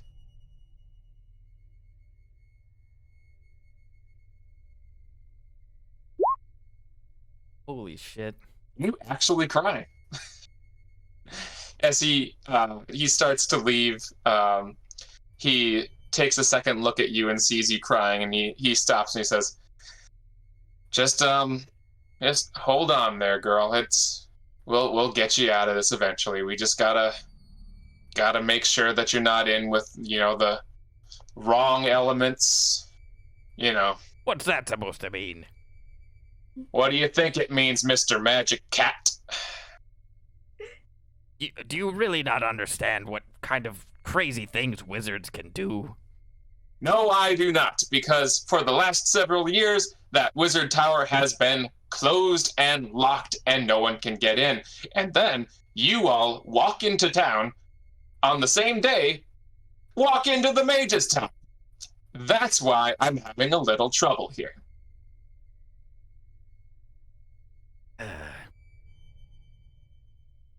All right, Magic Cats, let's go. And they leave the area. Oh my god. Is there anything else you'd like to do today?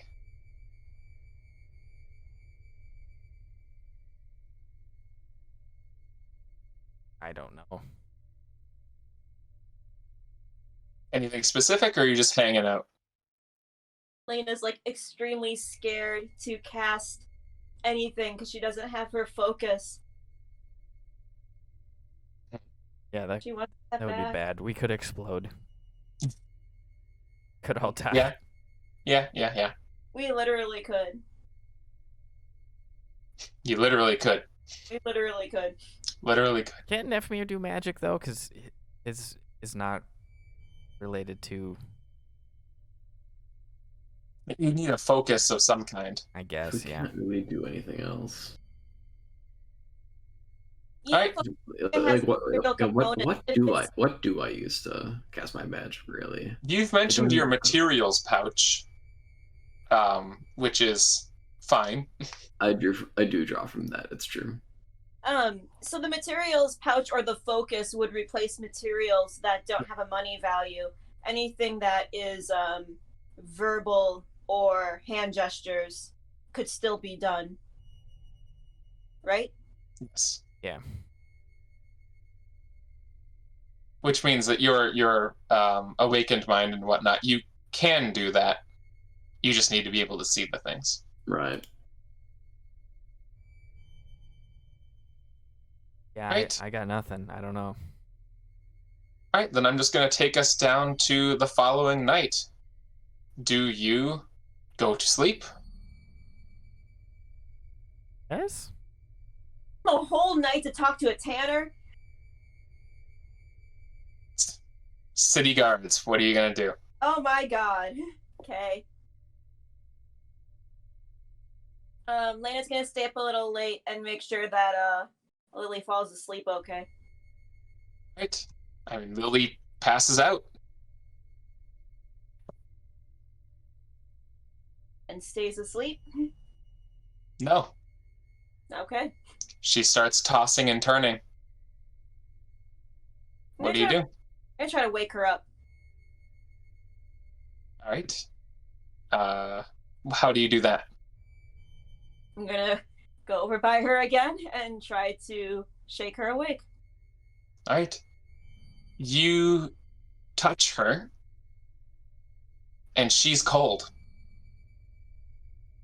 Mm. You know the cold, Mm. and she doesn't wake up.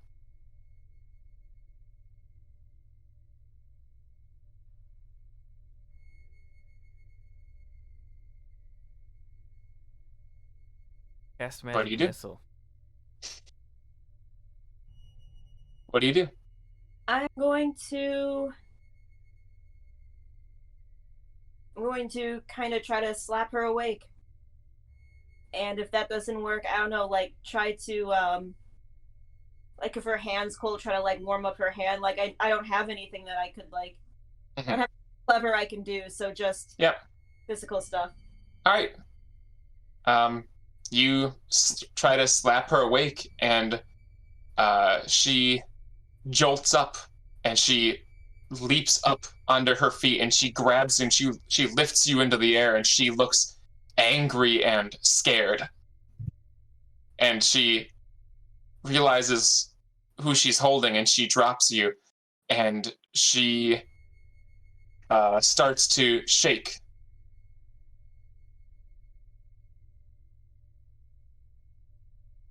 And What'd you say? what happened? It came back. It came back. It came back, and it told me that. It told me it came back in my dream again, and it told me that I needed a push. I needed a reminder of what I was giving up, and then I woke up, and you were there again, and what does that mean? What does it mean that I need a reminder of what I was giving up? Don't know.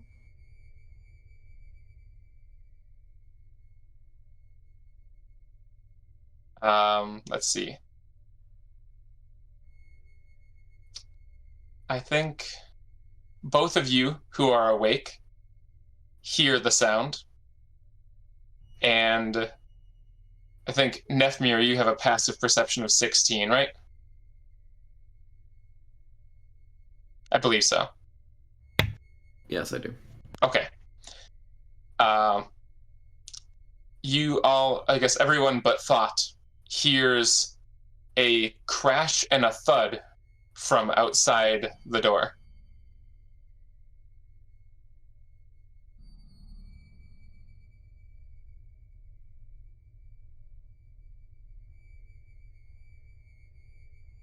Lily turns her attention to that.